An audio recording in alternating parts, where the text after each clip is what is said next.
I don't know how to say. How to say. I mean,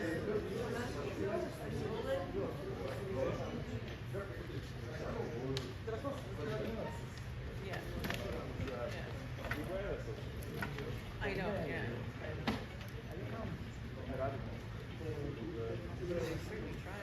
Design.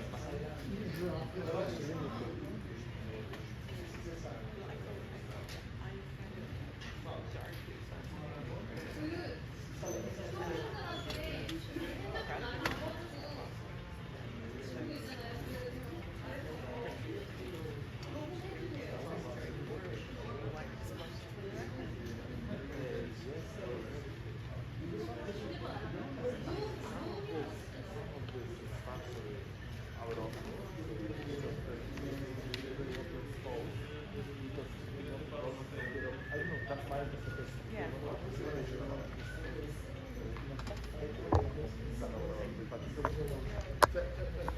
Lo sta vedendo, we are new people now, let's not get over that. Yeah, yeah. Quick, to get over this somehow, from the so, anybody who thinks that we will get to the language closing, Yeah. No, that's but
this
Awesome.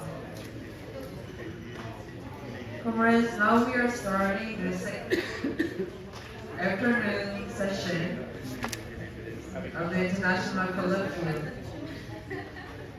Please take a seat.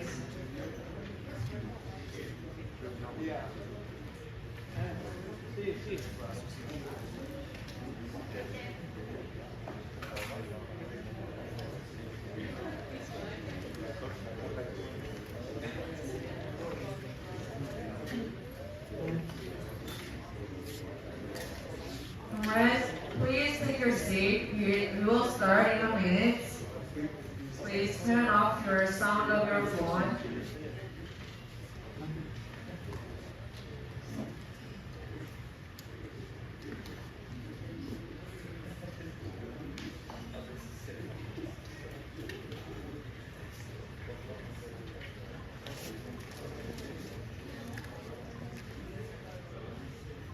And please follow our steps instruction to to not bother the cameras.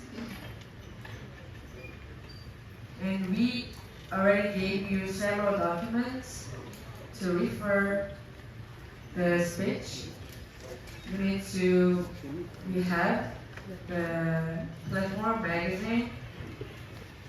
Alors, le camarade, je vais parler fort parce qu'il est là-bas. On répète qu'il faut faire attention aux caméras. Ça prend beaucoup les camarades d'avoir une tête d'un truc qui apparaît dans l'écran. Essayez de faire un petit attention. De ce côté-là, pas de problème. De l'autre côté, faire le tour derrière la caméra.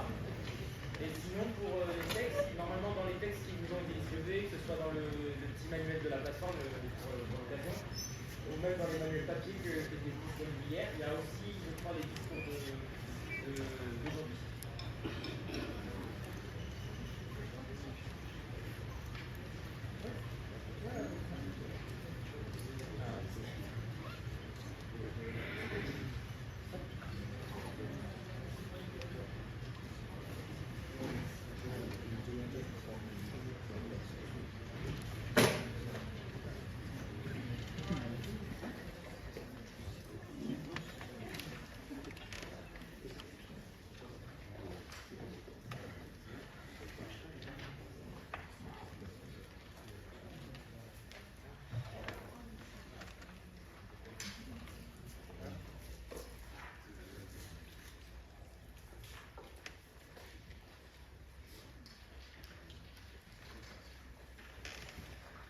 Please keep your receivers and turn on the receivers for the translation.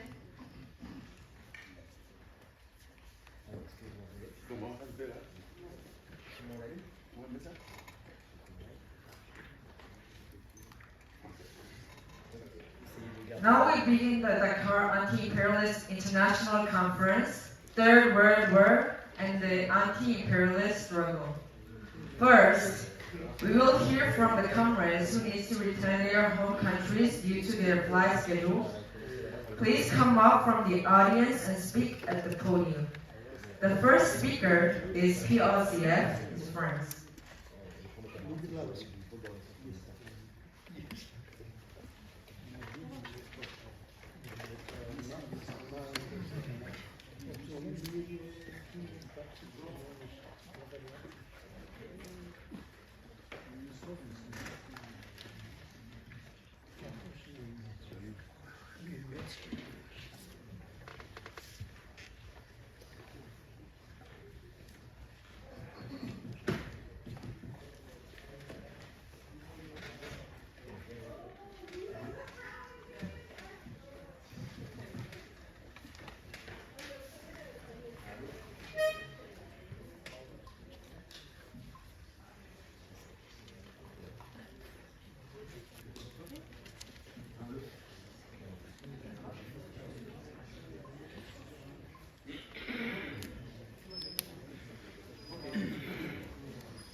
Merci. Camarade, ma contribution sur cette troisième partie du colloque, quelques considérations sur les perspectives de la situation internationale. Cette contribution se base sur un entretien avec Jean Gaston, qui est le directeur politique de notre journal Initiative communiste, en partant d'un point de vue français. L'interminable séquence électorale française et des tractations politiciennes sur la formation du futur gouvernement, la période estivale, le chauvinisme creux exacerbé par les Jeux Olympiques alors même qu'une masse de ces soi-disant patriotes des intérêts de la destruction en cours du pays, tout cela nous prouve à occulter la gravité de la situation mondiale. En Ukraine, l'avancée incessante de l'armée russe et la rapide érosion concomitante de l'armée de Kiev ne font qu'exacerber l'agressivité revancharde de Londres, Paris et Berlin, lesquels sont pris entre leurs prurits guerriers, leur allégeance à Washington et l'impréparation de leurs forces armées après des décennies de cases industrielles et de vassalité otanienne. Tout cela est d'autant plus lamentable que les Occidentaux, qui ne jurent que par l'émancipation entre guillemets, des Ouïghours, du Tibet et de Taïwan ont torpillé les accords de Minsk qui prévoyaient l'autonomie du Donbass russophone dans le cadre des frontières ukrainiennes, dûment garanties par la France et la République fédérale d'Allemagne. Dans le Grand Nord, en Ukraine, au Proche-Orient par Israël interposé, dans l'Indo-Pacifique, dans la péninsule coréenne, à propos également de l'appropriation par les USA des fonds marins internationaux, l'affrontement épaule contre épaule d'ores et déjà imposé par l'hégémonisme nord-américain pour rythme systémique russe et chinois ne fait que s'aggraver.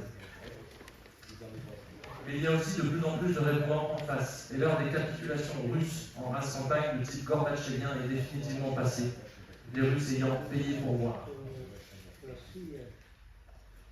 L'impérialisme US et ses vassaux essayent aussi de mettre à genoux Cuba et les pays de l'alternance bolivarienne des Amériques. Mais Washington continue de se casser les dents sur les courageux peuples cubains, boliviens, vénézuéliens, nicaraguayens, honduriens, voire mexicains. De même que l'impérialisme français, cet ennemi commun des peuples africains et d'une France digne et souveraine, n'est pas prêt de reprendre pied en Afrique occidentale.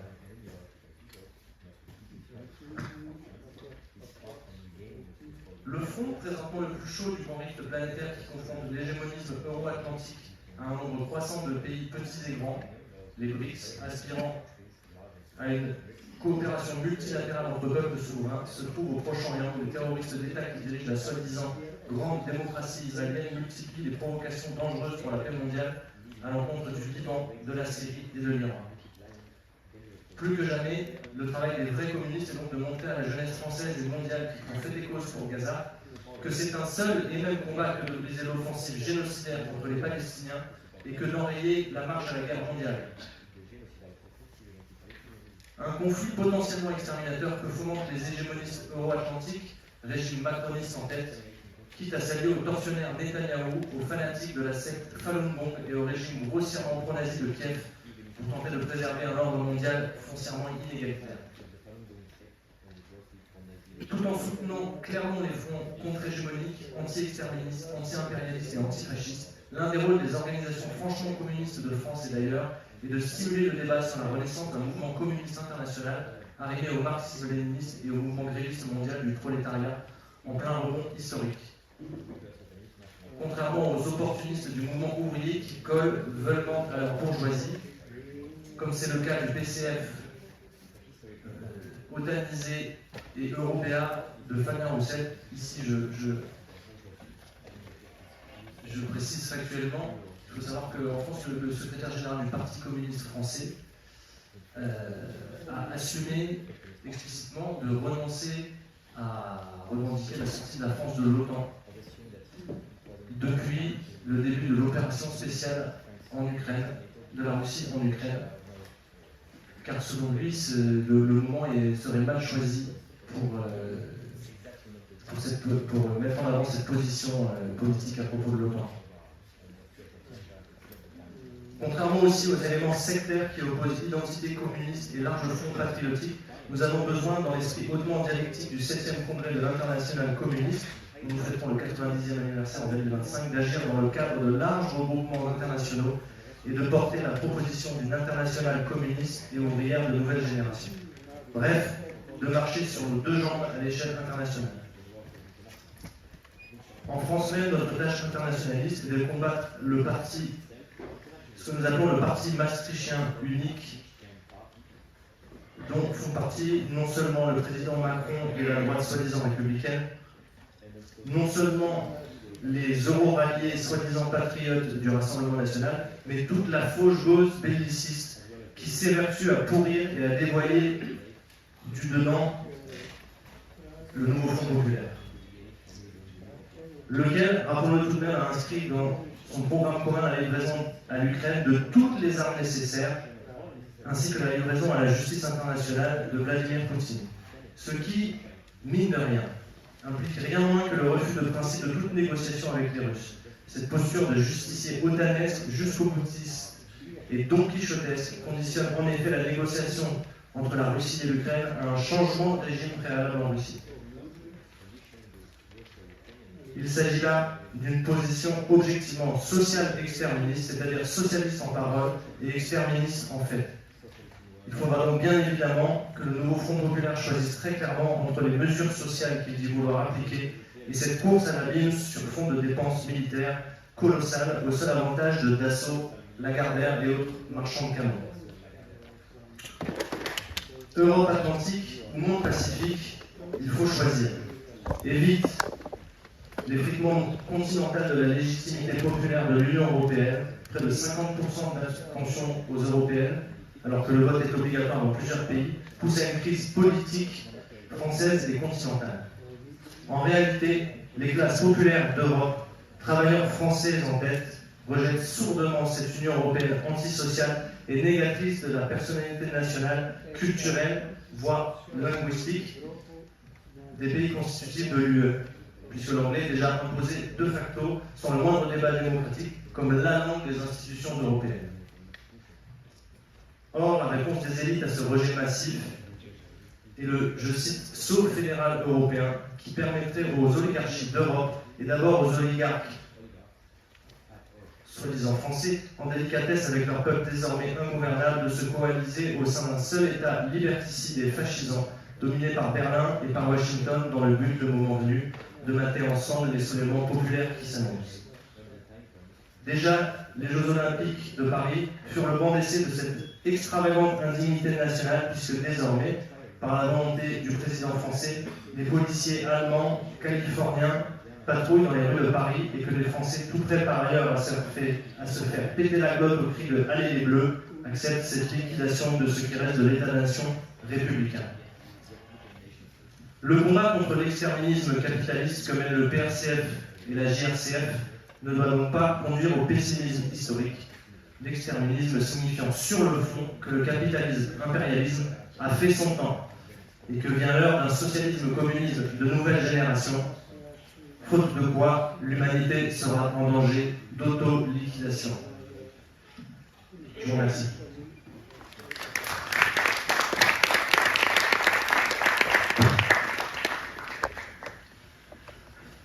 The second speaker is Workers' Party of Ireland.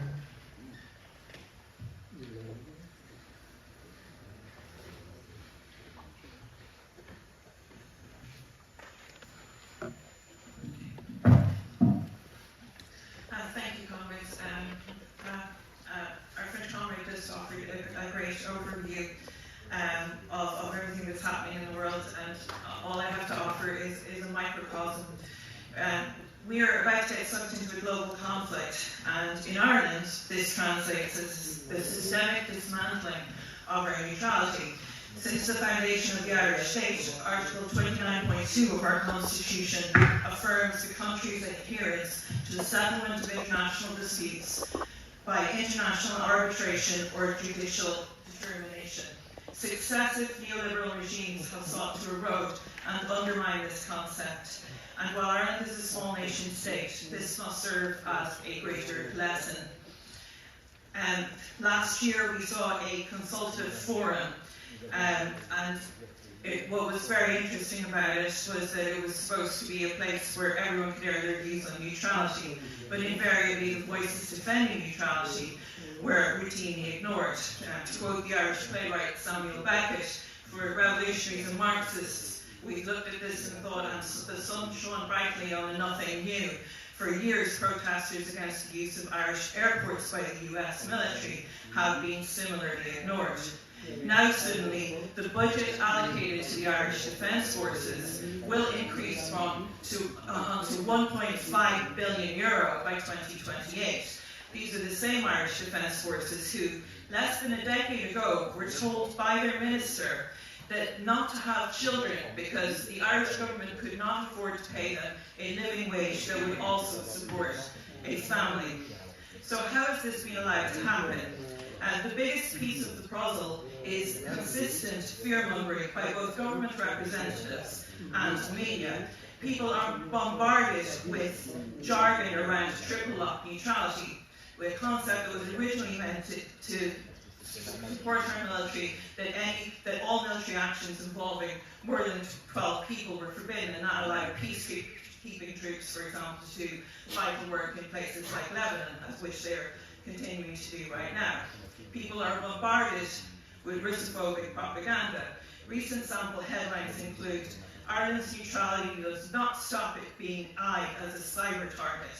From another headline from the Centre of European Policy Analysis, will Ireland's neutrality survive Putin's aggression? From UK newspaper, former left-wing newspaper, The Guardian, Russia, China and Iran could target UK via Irish backdoor. And the Irish Times, the supposed Irish paper record, let's be real, if Russia ever gets the Irish undersea cables, we will turn to the Royal Navy. So how do we counter this kind of bourgeois propaganda? How do we counter the lies that we are told? Comrades, if the imperialists can bulldoze through the anti-neutrality as a concept in Ireland, they can bulldoze anything through. And this is a lesson for us all. Everyone here knows the breathtaking scale of the misinformation that we were and are being fed about Israel and the Ukraine. And we must act now before the fog of war descends completely. We watched Western powers lock out every single Russian media outlet at the beginning of the special military operation. We saw social media platforms purged of every reference to the Banderite regime. The fog of war is only going to thicken. And at the very least, and several comments noticed, we all need to keep in touch. We all need to use this forum as a place where we can exchange views, views that are framed by a rigorous Marxist-Leninist lens. We cannot stand against imperialism if our view of the world is entirely filtered through right-wing think tanks, neo-colonial interests and corporate media. We cannot foster working class consciousness if we are not ourselves conscious. We need to talk, we need to keep up the lines of communication between everyone in this room and beyond. And that is particularly true for our African comrades, because it is almost impossible in Western Europe to learn anything that's real about the struggles of our African comrades. It is always wonderful to have comrades, but ultimately it is even more valuable to have cadre. Thank you.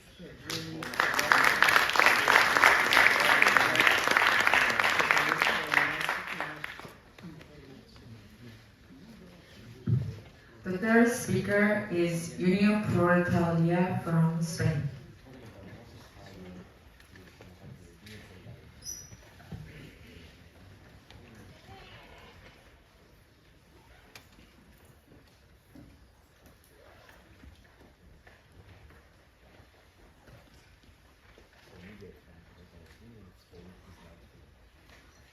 Chers camarades, nous parlons donc de la Troisième Guerre mondiale et des luttes anti-impérialistes. À mon avis, la Troisième Guerre mondiale n'a pas vraiment commencé encore. Mais les batailles plus ou moins explicites ont déjà eu lieu. Là, j'ai quelques questions. Est-ce qu'elle éclatera finalement, cette Troisième Guerre mondiale, à un moment où, à la différence des deux autres guerres, nous avons des armes de destruction massive comme les armes nucléaires?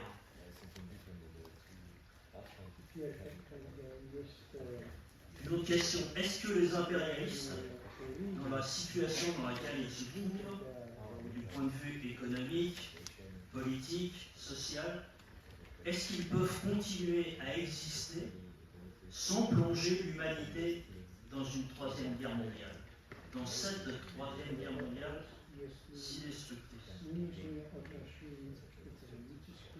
Une autre question que nous devons nous poser, est-ce que la résistance anti-impérialiste pourra grandir assez vite pour retarder cette Troisième Guerre mondiale?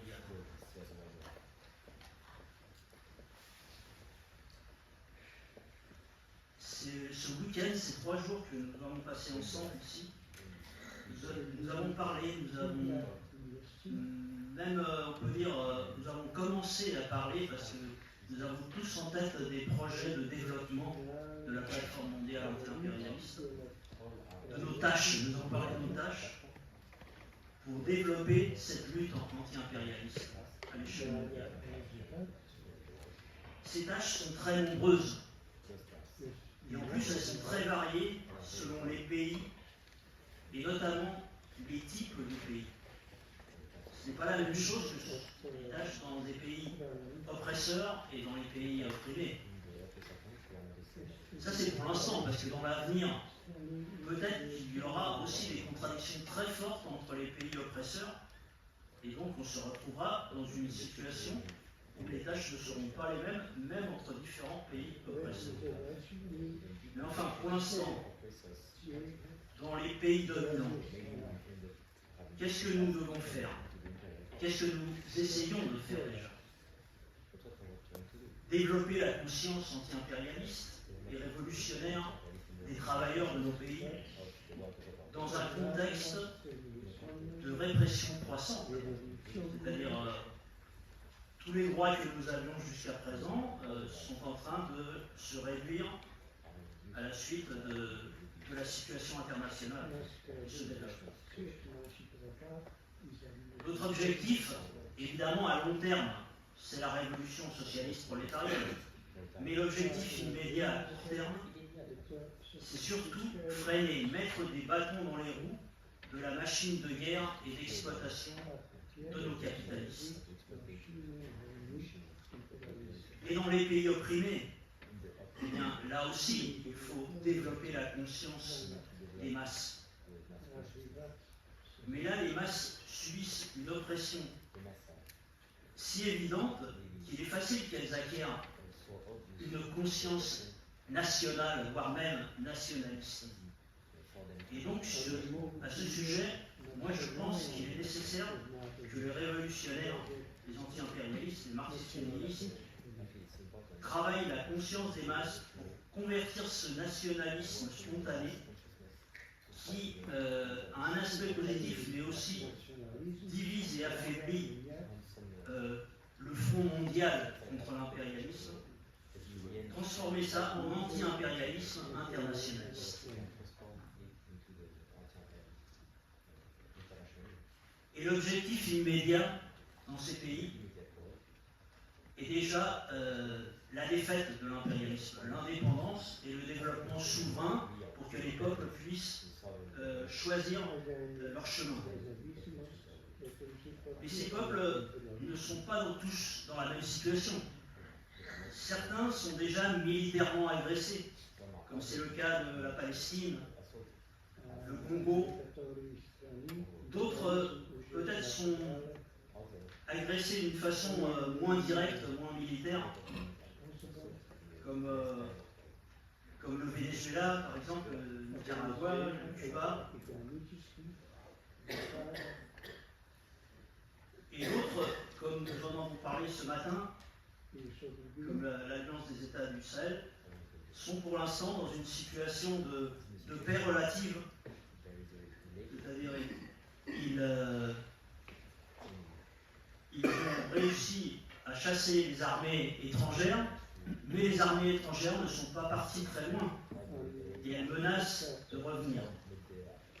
Et qu'elles pourront profiter de certaines contradictions et faiblesses à l'intérieur du mouvement anti-impérialiste de ces pays.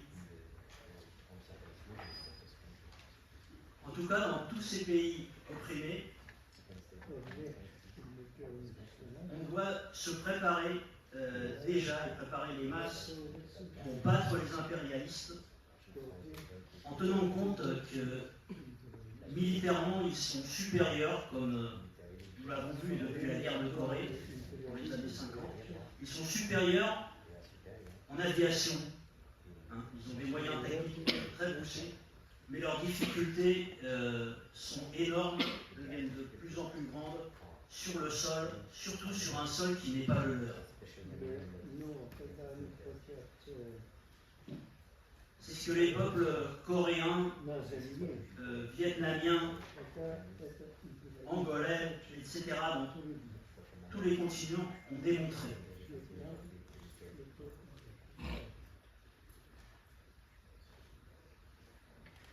Alors, nous avons besoin justement de préparer cette attaque ensemble contre l'impérialisme qui va être différente selon les pays, mais qui a besoin de coordination entre les révolutionnaires de tous les pays pour pouvoir, pour l'instant, freiner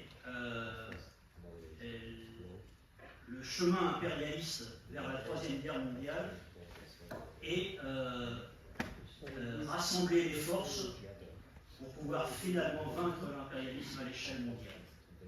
Merci, camarades.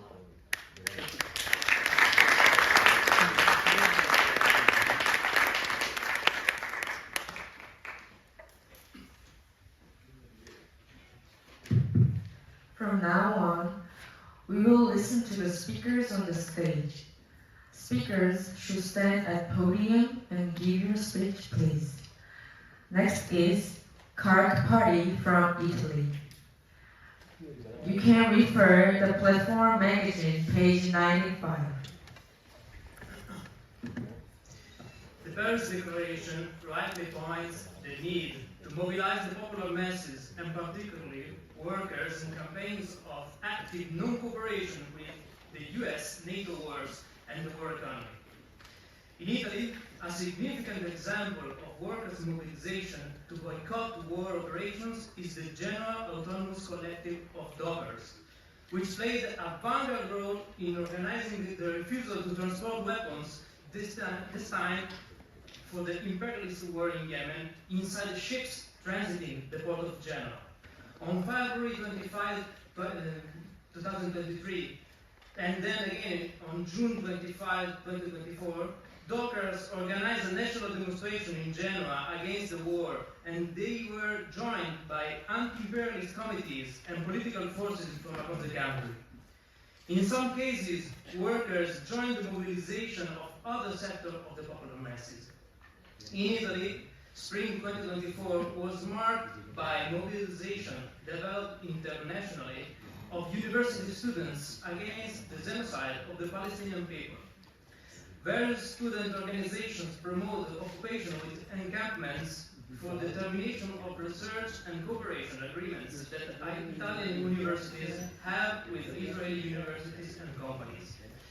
At the Bologna headquarters of Fergam, a multinational transportation and logistic company, in solidarity with the student occupation and the Palestine resistance, workers, many of them of Arab descent, incorporated refusing to sort Zionist goods into their contract renewal struggle.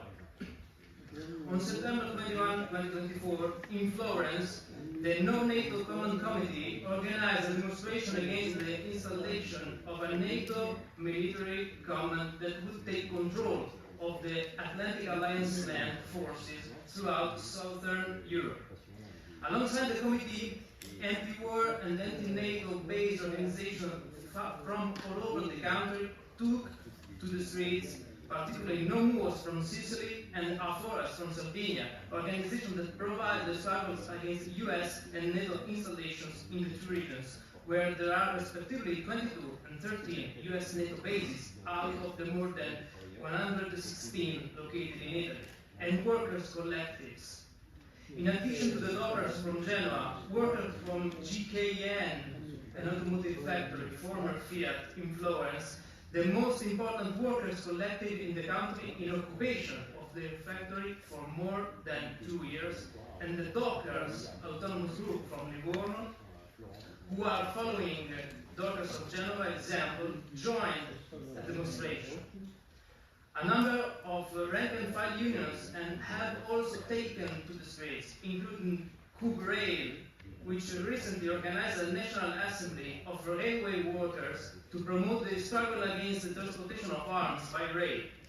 USP, one of the Italy's main rank-and-file unions, organized a garrison on October 1st at Brescia Montichiari Airport against transportation of weapons and all wars, mobilizing airport workers forced, even without their knowledge, to load and unload weapons.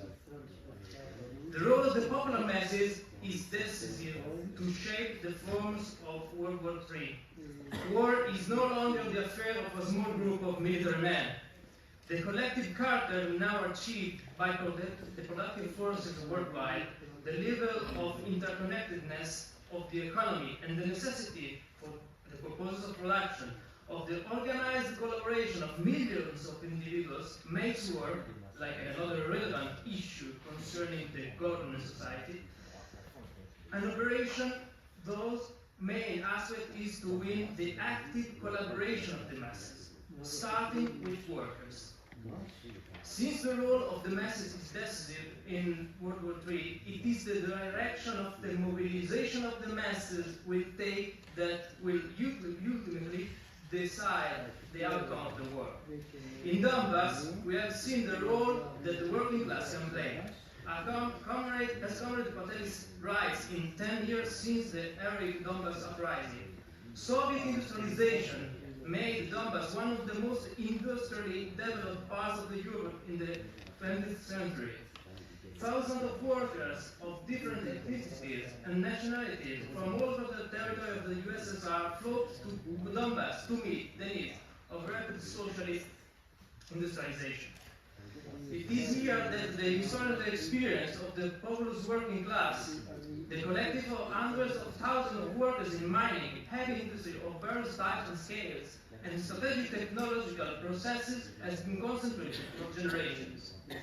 So, it is no coincidence, nor primarily an ethnic issue, that the region has played a vanguard role to fight the US NATO aggressions against the Russian Federation since 2013 Euromaidan coup. In every country, mass mobilization will be transformed in a revolutionary sense as long as workers collective take a vanguard role in organizing other workers and the rest of the popular masses nationally and beyond. This is the last phase of building the anti-imperialist front. However, the experience of popular fronts and national fronts during the first wave of proletarian revolution, 1917-1976, has clearly shown that the front achieved its goal more the communists in it autonomously and consciously pursue the goal of building new power, the power of the organized popular masses, which replaced that of the bourgeoisie and established socialism. In other words, the front, which at its base is a front between different classes who must aggregate around the working class, advances more the Communist Party, the conscious and organized vanguard of the working class, pursue the path of socialist revolution by conceiving of it in the terms of protected revolution in people's war. This teaching, which we derive as a general law from the summation of the experience of the first world wave of proletarian revolution, is one of the specific contributions of Maoism to communist thought. With regard to the action of the communists in Italy in this phase, this implies developing in every sector of the population specific operation directed at 1. Denouncing military operation of the Italian armed forces in terms of supplying with men, means and resources the ongoing wars in Ukraine, East and West Asia and elsewhere, wars headed by the US imperialists, the ultimate promoters of World War III. 2. Denouncing the struggling against the multiplication of military facilities and the expansion of US NATO military bases in our country, which among other things brings out risks for health and safety of the population. 3. Denouncing the sabotaging economy sanctions against countries resisting the imperialist aggression, starting with the first Russian Federation, that turn against the Italian popular masses, rise of cost of living, reduction of exports, dismantling of productive structures, etc. 4. Protesting against military and economic cooperation and rearmament that makes resources away from the welfare state. 5. Boycotting and sabotaging military operation of organizing and mobilizing workers against these guys and open attempt to send weapons by supporting workers who refuse to cooperate in sending weapons, who organize strikes and blocks of ports and airports. 6. Making both troops and officers participate in the anti-war struggle by leveraging the contradiction already existing in the armed forces. This action, which combines the struggle against the external war with the struggle against the internal war, is synergistic with the ongoing action to extend mobilization in support for the Palestinian resistance and against the crimes of Zionist entity. The anti-imperialist struggle is synergic with the struggle to overthrow the Meloni government. CAC party is a part of the current or new Italian Communist Party, the party in Italy that has taken the role of promoting and directing the protected people war. Consistently with this goal, the new Italian Communist Party was founded and operates in the underground. The task that the CAC party has taken on is to promote the multiplication, strengthening, and coordination of workers and popular organizations, and to direct these organizations and all the forces of the front toward a goal of power, toward the establishment of a popular bloc government, a democratic and sovereign government imposed to the ruling class, and these governments by taking the country ungovernable. The popular bloc government will compose of first the element of workers and popular organizations in this agenda, supported by popular mobilization, will include political, economic, and military measures to break the subjugation of the country to the US, Zionist, and the EU imperialist groups. We are saying that the action of the People's Bloc government towards the institution of the world imperialist system and the Vatican, and its work to deal with the most serious effect of the crisis in our country, we have important repercussions on the popular message in other countries, on the international communist movement, and on the anti-imperialist forces in oppressed countries. We consider it useful for our purpose to promote the international labor coordinating bodies specifically aimed at promoting exchange information, relation, mutual knowledge, solidarity, and joint initiative among workers' groups around the subject of the struggle against the war and the war economy. And we are willing to extend our present capacity to contribute to such work. By promoting the anti-imperialist front and socialist revolution in our country, an imperialist country, we make our highest contribution to the cause of the people in struggle throughout the world. Long live proletarian internationalism.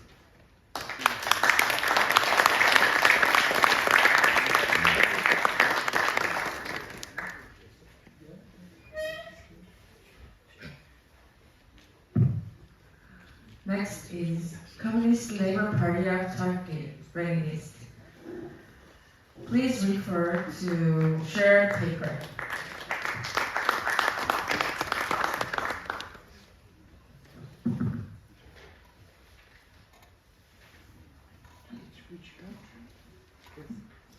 There is no doubt that the main cause of the chain of wars and conflicts that have brought the world to the brink of nuclear war is the aggression of the imperialist capitalist system led by the USA, NATO. War is inherent to the imperialist capitalist system. It is in its nature. However, the current war has emerged for reasons that go beyond this.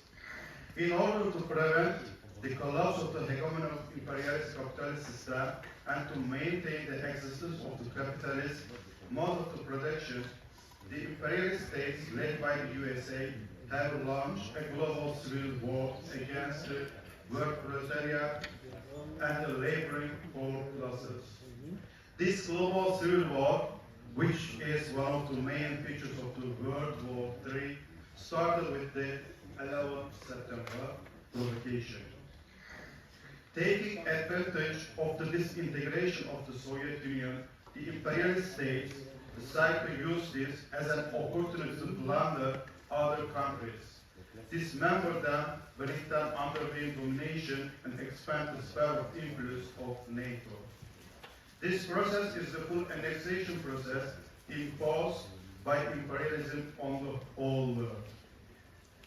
Full annexation process, in essence, means the positioning of the dependent capitalist countries all over the world according to the imperialist template. The transformation of the economies of each of them into simple extensions of the imperialist economies. The complexity of the economies and marks of the dependent countries by the imperialist countries and their articulation into their own economies. This is the essence of the imperialist globalization, which is intended to be implemented after the collapse of socialist bloc. This is what is imposed on the whole world. the destruction and disintegration of Yugoslavia by NATO bombardment, the occupation of Afghanistan and Iraq, the bombing of Libya, the dragging of Syria and Yemen into civil war, the reactionary fascist coup against the populist governments in Latin America countries such as Bolivia and Venezuela, and the attempts to bring a puppet government are the result of this. The plan to encircle and disintegrate Russia, to divide it into countless statehoods, and to drag the people of Russia who yearn for socialism, who keep alive the culture of values of socialism, into a deep process of extinction is also a product of this policy. Likewise, dragging China into conflicts over the Taiwan issue, establishing an Asian NATO in East Asia, and trying to take over the socialist Korea by war are the manifestation of this process. Every revolution has internal and external conditions, and internal and external allies. Polarization and struggle on a global scale have a direct and indirect effect on the revolution in any country. In this perspective, the confrontation between the imperialist capitalist powers and the powers led by Russia and China directly affect class struggle on a global scale. The basis behind the series of tension, conflicts and wars, which are gaining momentum and intensifying in the acceleration of the collapse process of the imperialist capitalist system, and the emergence of a revolutionary situation worldwide. The imperialist capitalist system in a deep economic political crisis. The bourgeoisie can maintain its domination over the work proletariat and the laboring people only using oppression, force, war, and extermination. On the other hand, the work proletariat and the oppressed and exploited people of the world are everywhere in revolt against capitalism, exploitation, hunger, and misery. Europe and America, the heart of the capitalist system, are shaken by the revolutionary mass action of the social forces of the revolution. The war started by the imperialists for the surrender of the people of the world are creating the opposite result. The people of the world are standing up for Palestine. The continuous retreat of the fascist Kiev regime in Ukraine is strengthening the anti-fascist and the anti-imperialist movement all over the world.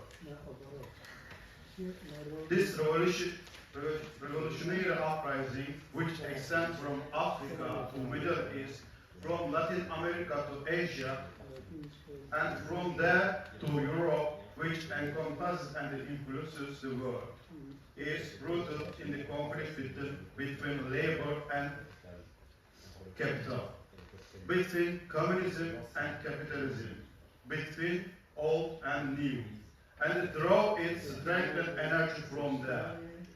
This shows that the revolutionary situation has emerged worldwide. All the conflicts, uprising, upheavals, and upsetting that occur in different countries and regions under different crises, and the different forms are brought the existence and prevalence of the revolutionary situation. The wars that have been going on 4 years in the Middle East, West Asia, in the vast territory stretching from Yemen to Syria and Iraq, in which civil war and foreign war are intertwined, should be handled and evaluated in this way. The wars developed by the imperialists joined with the reactionary fascist states of the region against the people on the shoulders of the religious fascists. Gangs are the result of the policy of keeping the reactionary fascist government of the region alive and creating reactionary fascist governments. No bourgeois power in this vast territory that we have pointed out is sure of its future. All this rapid development cannot be separated from the collapse of the US hegemony. we are now seeing the effect of the collapse clearly in the US domestic politics.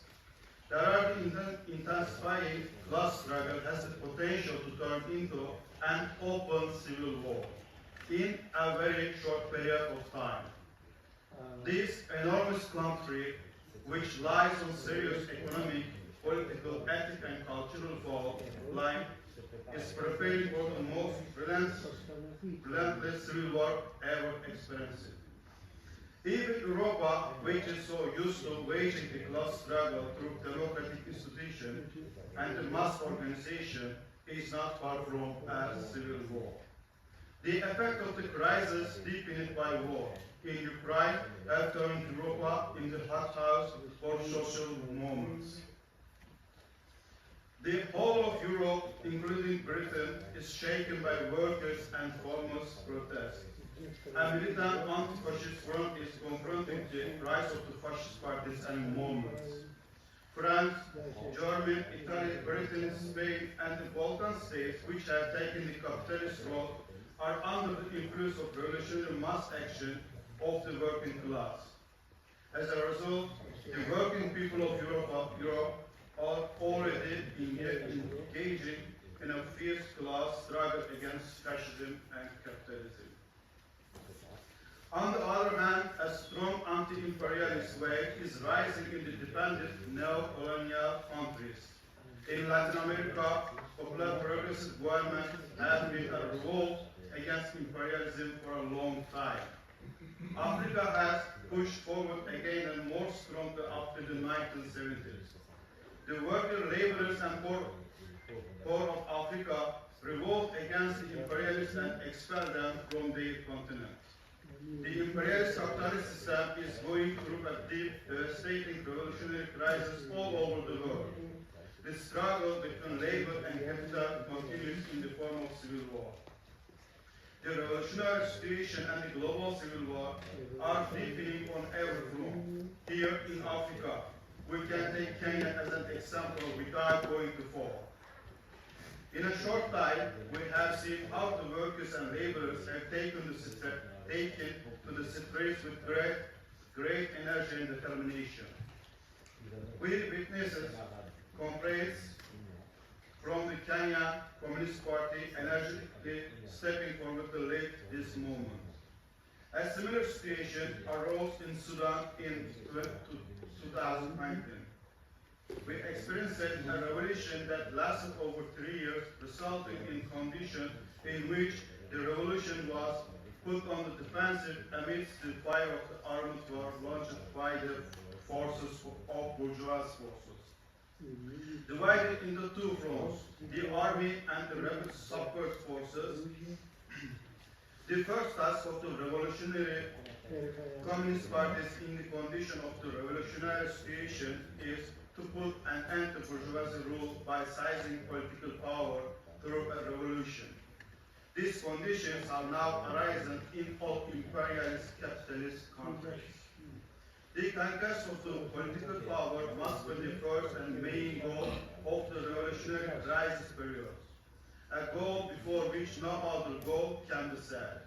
A revolutionary party cannot approach the problem in any other way. The greatest damage done to working class movements by social reformists and opportunist parties was to divert the working class from the goal of the seizure of the political power. In Europe, this took the form of European communism. In other continents and countries, it appeared in other forms.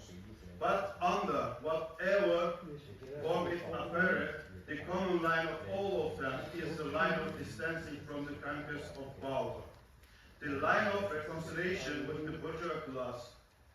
This line is the bread of the life given the bourgeoisie. It is that day for the workers and laborers, especially in condition of uprising, revolt, and extraordinary increase in revolutionary mass actions. The most mass communist parties in Europe have gone bankrupt as a result of the compromising policy. Now in Europe and in many other parts of the world, groups, parties, and political circles are emerging which are oriented to bourgeois revolutionary. Marxist-Leninist style revolutionary forces within the social reformist and opportunist parties are separating themselves from these parties and shifting to a revolutionary line. The objective situation is the result of the deep crisis of the bourgeois society and the bourgeois class movement. As long as the newly emerging and organizing revolutionary parties, groups and circles, no matter how weak they are, walk a revolutionary line, a political cause in a way that is in line with the revolutionary feeling and aspiration of the exploited and oppressed masses, the future will be theirs. What is important, what is decisive, is the revolutionary policies, the revolutionary program. The revolutionary situation and the civil war between labor and capital have now spread over all world. The crisis of the imperialist capitalist system is not a temporary accident. It is the result of the advanced maturity of the destructive internal foundation of capitalism. There is not one but many weak links in the imperialist capitalist chain. Not one but many links in the chain have reached a breaking point. Our work is at a threshold. This period, which a quarter of a century ago we called a new phase, has two main aspects.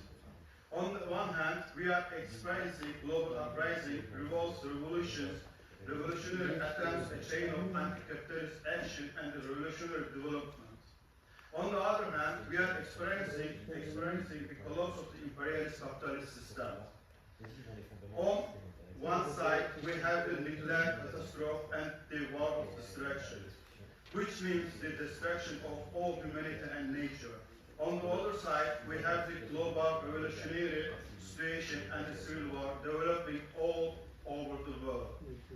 Either the conditions will be overcome by revolutions that will pave the way of socialism, or decay and collapse will drag the whole society, and the nature of the extinction. This is the fundamental dilemma of our time. Thank you very much.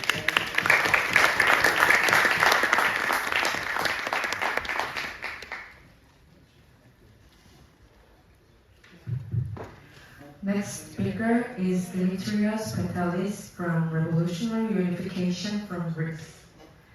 Please refer to shared paper.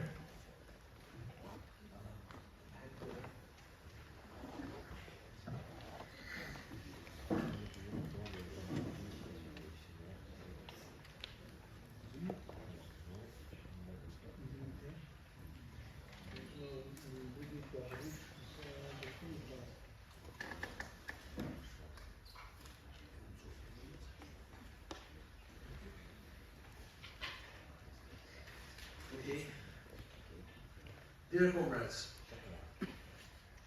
I'll try in brief to put some ideas for our discussion. You can find my speech, the written version of my speech, but let me point out some ideas. Firstly, it is necessary to understand deeply, develop, and apply our revolutionary theory and methodology, not because we are academicians, not because we want to work on theory because of theory or because the academic career. All that is nonsense from the point of view of the revolutionary theory and practice. It is necessary to define the main goals of our revolutionary movement. And to define the main goals of our revolutionary movement is not enough to say, I don't like that, I hate that, I'm against that, I'm an anti-capitalist, anti-imperialist, etc. It's a little provoking what I will tell you, but I have to do that. Of course we are anti-capitalist and anti-imperialist, but dialectics us that every simple primary negation is a mechanistic one, is a metaphysical one. We need the negation of a negation. A negation of a negation means that we need a positive future, to define the positive future, and to define in such a way which will be important to persuade people, especially young people, and I'm talking about that in Africa, in Senegal, where you know the demography, and the necessity of that. For the young people, why? To be sure, to persuade them that our goals are not only positive, but is the only possibility for surviving of humanity. So it's something about what we have to fight, and we have to sacrifice our lives if it's necessary. To persuade someone that our goals are important is not enough to say, this is not beautiful. I don't like that. This is not human. So what? We have to tell them in a positive way what we need to do. We ought to work on our strategy. And you cannot work on strategy without deep scientific theory and methodology. This is the main lesson of all the main stages of revolutionary movement in our history, beginning from 19th century. I mean the communist movement, the workers' movement, led by Marx, Engels, Lenin. And according to that, we will find that the war is not such thing as a simple conflict which appears from somewhere, because there are some abstract contradictions somewhere. No, the war is a phenomenon, a very deep phenomenon of imperialism. And we have a periodic appearance of the war. We have a spiral of war, big-scale war conflicts, usually named world wars. To my opinion, what we usually name world war is just one of the peaks of the wave of aggressivity of imperialism, the only way to resolve the contradiction of that system, which contradictions are not the same through the centuries. Of course, Marx opened the main laws of capital, the super value we know, and the main contradiction of the capitalist system, but without the dangers of the first so-called First World War, to understand each other, we continue that terminology. What was the reaction, the Leninist reaction? I will remind you that Lenin went to the library and he was studying dialectics during the war, 1913, 1914. He was studying dialectics systematically, and he wrote a huge volume of manuscripts, never edited when he was alive. Why? His comrades, many of those days activists, used to tell him that he is foolish. We have war, and you are studying dialectics. Yes, Lenin was studying dialectics because he was the genius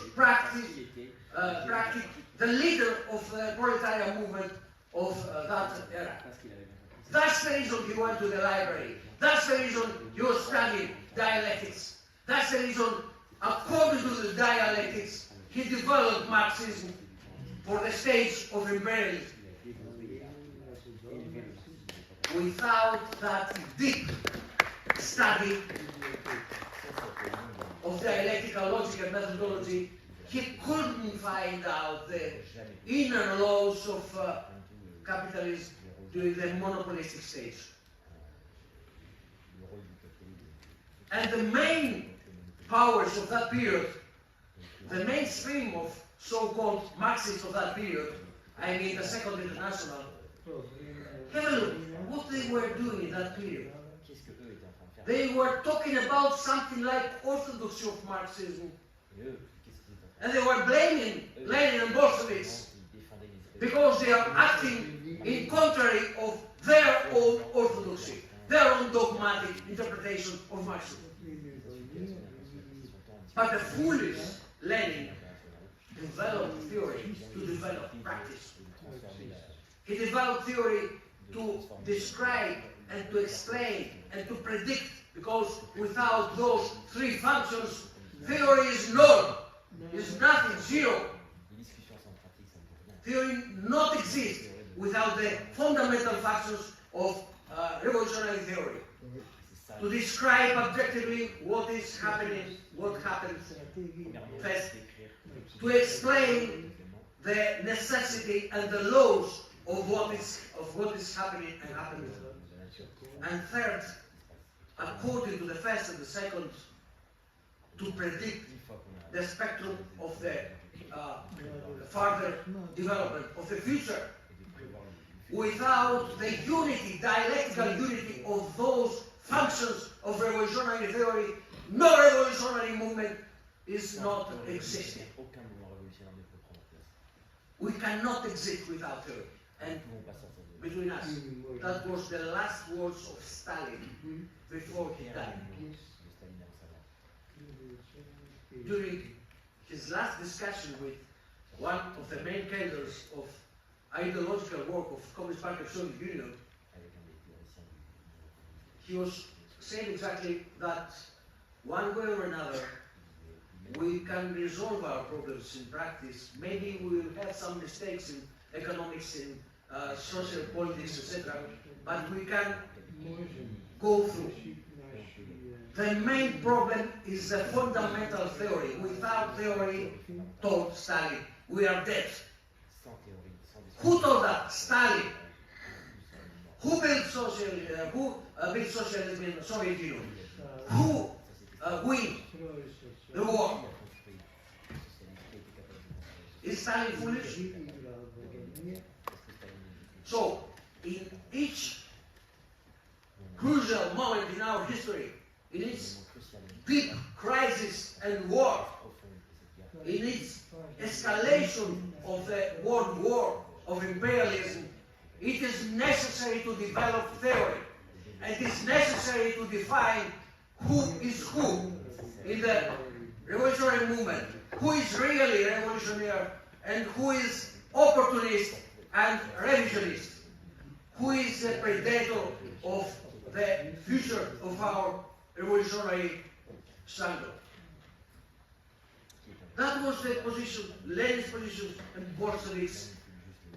And he saw that the so-called orthodox Marxists are nothing more than opportunists and revisionists. And according to Lenin, opportunism is the agency of the class enemy in the working class movement. They are representing the interests of oligarchy, financial oligarchy of capital. That's all. This is not mistakes on some abstract academician theories.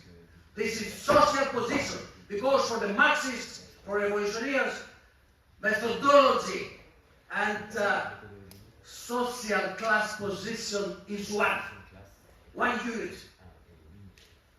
Otherwise, theory is blah blah. Okay? So, we have to develop theory, we have to define who is who, and especially in this war. We, in our World Anti-Imperialist Platform, we are working on that for some years. And we have some results of that. We know that the so-called first imperialist war, First World War, was a war between blocks of main imperialist countries of that period. And this is one of the achievements of Lenin's development of Marxism. You cannot find in Marxism the reasons of the war, of the First World War on classical Marxist legacy. You cannot find. Lenin pointed out what that war was. What was the contradictions according to which we had that war?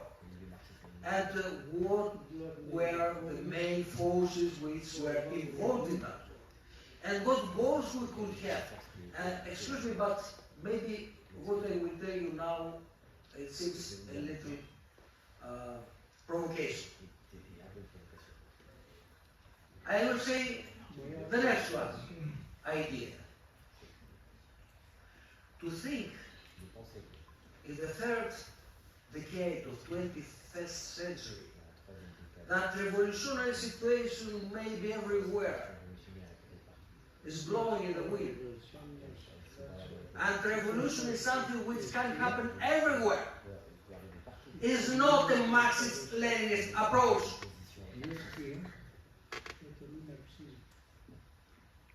I insist on that. It's not a Marxist-Leninist approach. Why?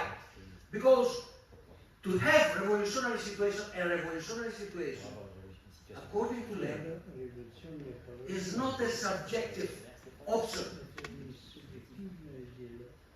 Is not a voluntarist action.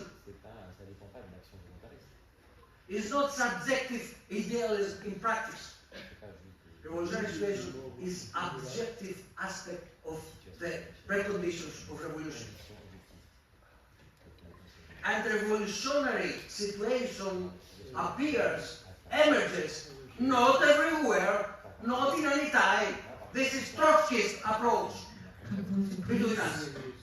The revolutionary situation emerges where the world contradictions of the whole system together in a synthesis with the inner contradictions of the given society, taking an explosion form in that society, which makes necessary the revolution, necessary the involvement of the subjective revolutionary factor, revolutionary subject, from the point of view of the economic, political, yes, I'm finishing. That's the reason we have to develop our theory and to be united, dear comrades. It is necessary to identify the points and the clear positions of everybody. Not blah blah, the concrete aspects of who is who and who is fighting against who. Without that, only confusion we can reproduce. And unfortunately, in my country, the leaders of that confusion are the opportunists, the leading group of so-called Communist Party of Greece. By former Communist Party. I used to belong to that party until 1989. And we have to destroy the disorganizing, the undermining role of those agents of our enemy. Because they are focusing, and I'm finishing with that, they are more dangerous, and we prove that in our documents, in our theoretical journal. Why they are the most dangerous enemy in the communist movement? Because all the other forms of revisionism and opportunism were focused on so-called first world, on the developed countries of capital. they are focusing on the weak link. I was talking according to Lenin. They are focusing on the revolutionary movement where is the most strong the revolutionary movement in Latin America, in Africa, in Asia. So we have to destroy them. We have to point out and to show to the people, to show the working class their real role. And we have to identify in a positive way our goals. We have to persuade, especially young people, and I see some young people here, I'm very happy about that. We have to work systematically on that. And I appreciate the approach of our Italian comrades, which show several aspects of our practical work. Let me tell a last example from the history of revolutionary movement. Just one example. During the World War, during the occupation by Nazis of our motherland of Greece, there were some engineers which are mobilized by Nazis army to work on maintenance of engines of airplanes, fighting airplanes of Germany. They could not refuse because their family would be dead. What they have done? You know the engine, the construction of the engine. They do the job, they clean up everything, they put the spare parts, etc. But in the crater, in the inner part where the oil is moving for the engine, they put some metallic hard spare parts. When they were using the engine, the pilots, it was everything okay. When it was necessary to take upside down position for the airplane, those parts go to the moving elements of the engine and destroy that, and they were killed. They found them. They were executed. But they are our heroes. This is an example of what we can do, what proletarians can do everywhere. If our country is a part of imperialist machine against the peoples, we have to fight everywhere. We have to organize the resistance. We have to organize the sabotage of the enemy. Thank you.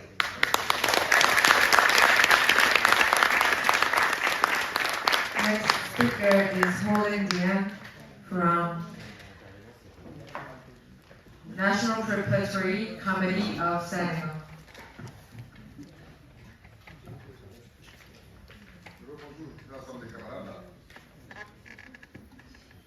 Aujourd'hui, nous sommes le 27 octobre 2024. Un camarade sénégalais qui m'a glissé un petit mot pour rappeler que c'est le 138e anniversaire de la mort d'un des héros nationaux de la résistance anticolonialiste au Sénégal. C'était le Damel Ladjor Ngoné Latyr. Nous étions au 19e siècle. La résistance, effectivement, pour la pénétration coloniale, peut-être par le moyen notamment de la guerre. Nous sommes au 21e siècle. On a traversé le 20e siècle. On reparle encore de la guerre. Pourquoi? Parce que nous avons affaire à un système économique et social, comme l'a apparemment dit, qui s'appelle le capitalisme et qui est arrivé à une phase, la phase suprême, pour citer Lénine, qui est l'impérialisme. L'impérialisme a dit, Lénine a dit plutôt, parlant du capitalisme dans son évolution, qu'il y a en réalité deux grandes phases de l'évolution du capitalisme. La première phase, c'est, disons-le, le capitalisme naissant, qui provoque l'éveil des nations, la création des nations, d'un marché effectivement national,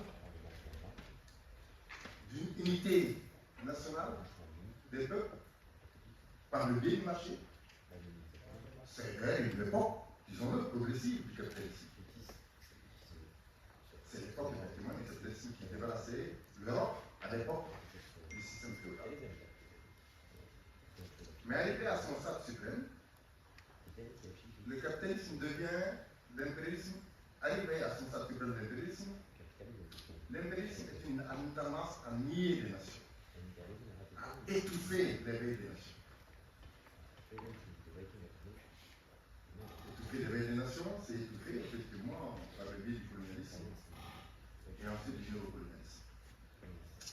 Étouffer les nations, c'est aussi effectivement la tendance à écraser les États qu'on considère comme plus faibles, etc. etc. Et un des moyens principaux, c'est effectivement la guerre. On se rappelle tous que 1989, 1991, c'était la mort de l'Union soviétique. Ils ont triomphé. Ils ont sabré le champagne. Ils nous ont dit que c'est la fin de l'histoire. Et ce faisant, ils ont accompagné leur joie par des offensives militaires contre en fait des pays qui hier, auparavant,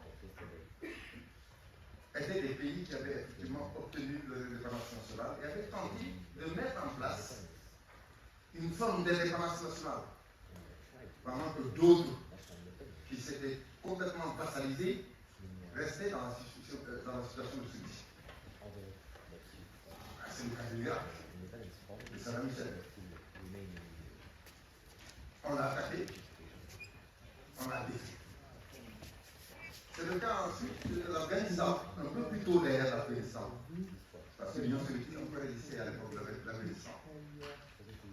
Et on a vu plus tard la Libye. En Afrique ici, on a vu le cas de la Côte d'Ivoire, où on a vu des militaires de l'impérialisme français, accompagnant le négrillon à eux, capturer littéralement comme à la manière du temps des négriers, un président africain, pour ensuite le déporter effectivement au niveau de la sécurité. Ce président africain s'appelle Laurent Gbagbo. Il semblait avoir complètement triomphé. Et ils avaient aussi dit, vous savez, nous, on construit l'Europe. Et c'est l'Europe de la paix. Les deux grands ennemis historiques de l'Europe, qui ont été à l'origine de la Première Guerre mondiale, notamment la France et l'Allemagne, se sont réconciliés. C'est devenu des grands amis et vivent la perdre pendant qu'ils faisaient la guerre ailleurs, dans les pays. Sauf qu'en 1999, grande surprise des Européens, ouvrant les yeux grands sur une situation ahurissante, c'est effectivement l'attaque contre la Yougoslavie et la destruction d'un État unitaire sur les bases ethniques et ethnicistes de la part de l'impérialisme notamment européen et états-unis. Alors, la gauche, dans le monde, a commencé à dire que l'impérialisme est trop puissant. Ils sont trop forts. On ne peut pas nous résister. Ça a créé, principalement, c'est à la base, c'est ça qui est à la base de notre tragédie. Notamment la gauche communiste révolutionnaire, et de façon générale la gauche, et même les organisations démocratiques, patriotiques, ont commencé à avoir tendance à se soumettre. L'ennemi est trop puissant, il est trop fort. On ne peut pas le résister.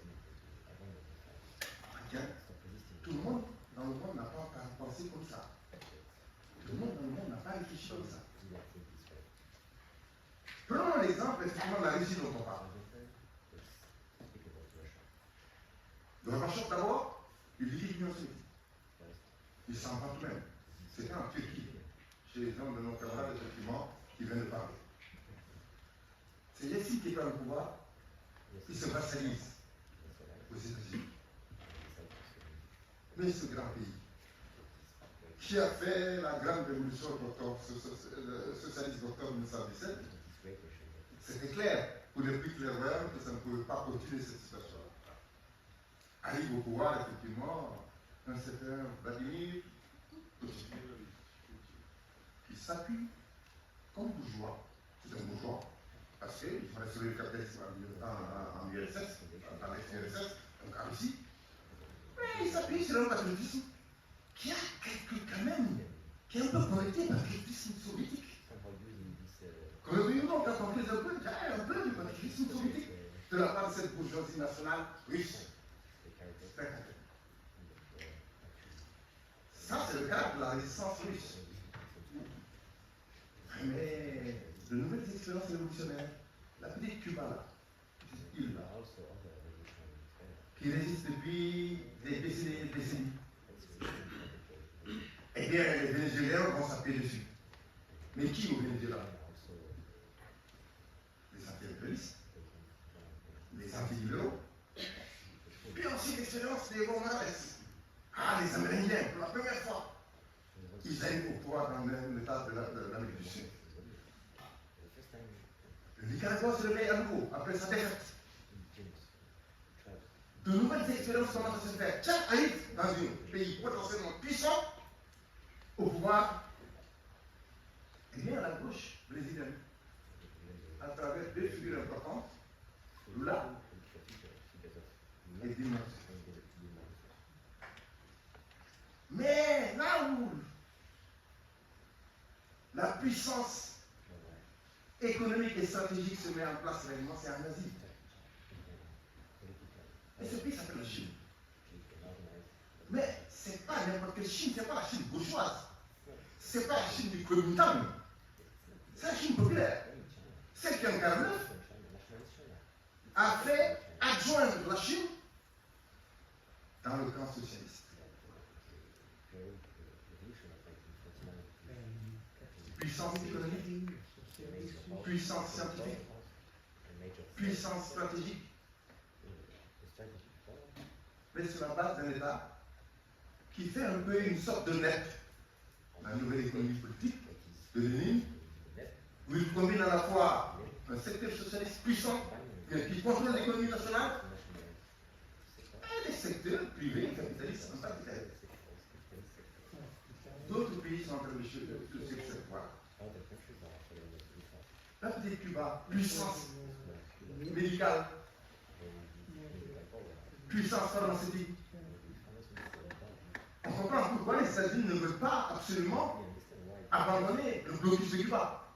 Parce qu'imaginez-vous, les capacités scientifiques de Cuba en matière médicale et en matière pharmaceutique, accédant librement au marché mondial, mais c'est un facteur énorme. Ce sera le pétrole de Cuba, ou le gaz de Cuba. Non, je ne veux pas, il est bon. L'Afrique du Nord, 50-53, le pays est divisé en deux. Il y a une partie qui reste communiste. L'autre partie est contrôlée par les capitalistes et l'impérialisme. La Corée du Nord est une puissance défensive militaire qui a aujourd'hui les moyens balistiques et nucléaires d'atteindre n'importe quelle partie du territoire des États-Unis. Ça change la donne et ça change le rapport de force. Donc on parle d'une situation où à partir des années 90, c'est une série de défaites d'une partie du camp socialiste, le camp socialiste d'Europe, et une série de défaites des États indépendants qui voulaient utiliser leur indépendance nationale, leur souveraineté nationale, pour essayer de se développer et de sortir tout au moins de ce développement. Et troisième étape, c'est qu'on n'en reste pas là. Tiens, face à l'agressivité impérialiste, otanien, états-unien, européen, japonais, les alliances commencent à s'opérer. La Russie, la Chine, un pays bourgeois comme l'Inde, qui a été colonisé. L'Afrique du Sud, qui a réglé la question de l'apartheid politique, mais qui est confronté à la question de l'apartheid économique. Et l'élargissement récent des BRICS. Une nouvelle alliance défensive se met progressivement en place. Et cette alliance défensive-là commence à se dire, mais quel est le facteur principal de la puissance économique des États-Unis et de la domination du monde? Ils commencent à envisager la dédollarisation. Il me semble que le pays le plus endetté au monde, ce sont les États-Unis d'Amérique. Conclusion, please. Je vais terminer rapidement. Ce sont les États-Unis d'Amérique. Eh bien, la dédollarisation est la force de plus en plus importante sur le plan stratégique et géopolitique des BRICS sont en train d'amener progressivement le monde du passage à l'unilatéralisme hégémonique de l'Occident, qu'on appelle aujourd'hui global, vers le multilatéralisme, vers le monde multipolaire. Je pense qu'il faut, c'est dans ce contexte qu'on me demande d'arrêter ce qui se passe dans l'AES. La guerre dans l'AES, c'est une guerre de l'OTAN par terroristes interposés, comme la guerre contre la Russie bourgeoise est une guerre de l'OTAN par l'Ukraine fasciste interposée.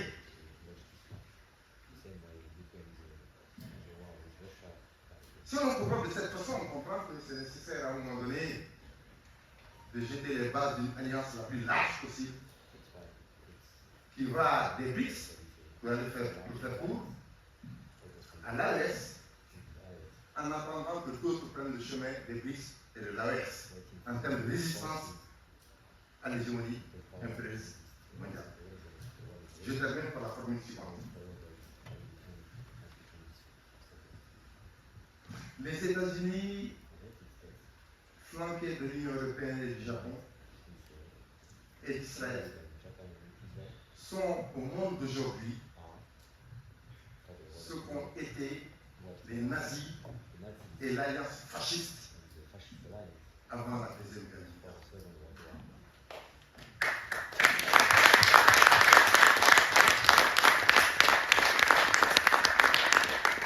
Ne nous laissons pas piéger par la différence de forme pour le moment. Je dis bien pour le moment.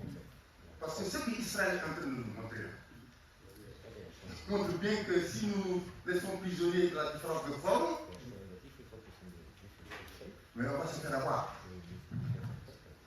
Conclusion, please. Alors, je chute sur la chose suivante. La stratégie aujourd'hui, elle repose sur une image très forte qui n'est pas de nous, qui est de Chine. L'impérialisme, c'est comme une pieuvre. Sa tête se trouve effectivement aux États-Unis, dans l'Union européenne, en Israël, au Japon. Au peuple de ces pays-là, de ces impérialistes-là, d'œuvrer et de travailler effectivement de l'intérieur à le défendre, à travers le moteur qu'a utilisé l'ennemi, transformer la future guerre impérialiste de la part de ces pays-là, de ces puissances impérialistes, en guerre civile révolutionnaire chez eux, pour en faire envisager le socialisme. Notre rôle à nous, dans le Sud, en Afrique et dans les autres pays, c'est de couper les tentacules de la pierre pour l'affaiblir systématiquement et fondamentalement. Troisième niveau, les principales puissances stratégiques et militaires qui pourront résister et qui contribueront effectivement à la défaite inévitable dans cette guerre, troisième guerre mondiale, de l'Occident impérialiste, fasciste, hégémonique, ce sera effectivement la Chine et la Russie. Je vous remercie.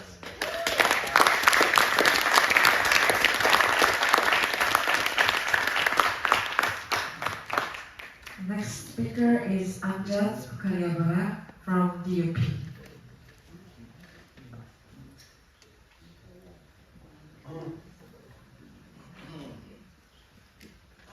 Si le Congo était en Europe, on parlerait de la Troisième Guerre mondiale.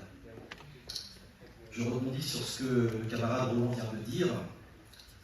Le pays au monde qui a le plus de tentacules de la pieuvre sur le dos, c'est le Congo, la République démocratique du Congo. Et c'est un territoire qui, à la fin des années 90, début des années 2000, a connu ce que nous avons appelé la Première Guerre mondiale africaine, puisqu'il faut aussi se poser la question de qu'est-ce qu'une guerre mondiale, puisqu'on a l'impression que la guerre mondiale, que quand elle ne touche que l'Europe, mais que nos conflits n'ont pas la dimension, la hauteur d'être des conflits à l'échelle mondiale. Quand bien même tous les impérialismes sont en Afrique, quand bien même ce sont les ressources africaines qui nourrissent la quasi-totalité des guerres dans le monde, quand bien même les deux guerres dites mondiales l'ont été par le principe que les colonies sont venues au secours des métropoles. Et hier, nous étions à Tiaroy, qui est un des terrains, un des épisodes de cette Seconde Guerre mondiale, qui doit nous amener à réfléchir et à redéfinir ce qu'on entend par guerre mondiale. Dans le cas du Congo, à l'époque, c'était un territoire sur lequel se battaient des armées toutes étrangères à ce territoire, avec des milices directement financées de la prédation, et des multinationales également présentes sur le territoire. Donc on a tous les ingrédients localisés sur un territoire qui est au centre du continent africain, tous les éléments d'une guerre mondiale présents au Congo. Ça a produit des millions de réfugiés, et ça s'inscrivait pas directement, mais après le génocide des Tutsis au Rwanda et le massacre des Hutus qui ont refusé d'y participer, comme dirait mon camarade, notamment Moïse. C'est également important, je pense, de s'interroger sur la dimension coloniale des deux premières guerres mondiales, parce que ce sont deux guerres qui sont survenues à l'époque où les colonies étaient là comme soupape de sûreté, comme élément d'inscription des impérialismes dans la guerre mondiale. Et aujourd'hui, on est face à des néocolonies qui sont également amenées à rentrer dans des engrenages en cas de conflit au niveau du centre. Donc la question de couper les tentacules, elle est extrêmement importante parce qu'elle vise aussi à mettre des grains dans les engrenages qui visent à intégrer les pays africains dans des guerres qui ne les concernent pas. D'ailleurs, lors de la première conférence panafricaine en 1900, des militants panafricains ont bien expliqué que nous n'avons pas à mener des guerres qui opposent les impérialistes entre eux. À l'époque, on faisait référence à la guerre impérialiste, intra-impérialiste, entre les colons britanniques et hollandais, les Afrikaners et les colons britanniques, au niveau de la guerre des Boers en Afrique du Sud, qui est liée à des systèmes capitalistes opposant des figures comme Paul Kruger ou Cecil Rhodes. Donc je pense que c'est important de bien noter également la dimension coloniale de ces conflits. La Première Guerre mondiale est aussi partie de la crise d'Agadir entre la France et l'Allemagne sur certaines féodalisations du Maroc. Et la Seconde Guerre mondiale tient en compte évidemment l'agression de l'Éthiopie par le fasciste de Mussolini et le fameux discours d'Haïlé Sélassié à la Société des Nations. Donc le rôle également de l'ONU et des instances internationales dans ces conflits, qui n'a pas été suivi des faits.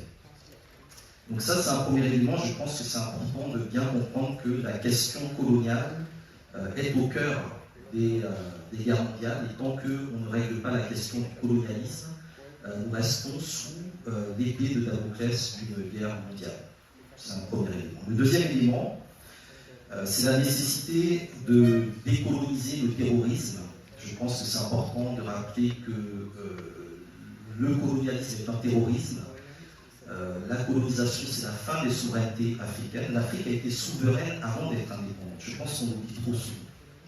Et la colonisation, c'est une succession de guerres et de coups d'État qui ont été menés sur le continent africain avec des objectifs de prédation économique, de contrôle politique et d'asservissement spirituel et culturel des populations africaines. Et cette question de la décolonisation du terrorisme semble importante. Dans le cas du Sahel, on a bien vu que c'est l'armée française qui disait qui était terroriste et qui ne l'était pas. Alors que dans la lecture des Maliens, des Burkinabés et des Nigériens, ce que la France voit comme étant terroriste n'est pas forcément.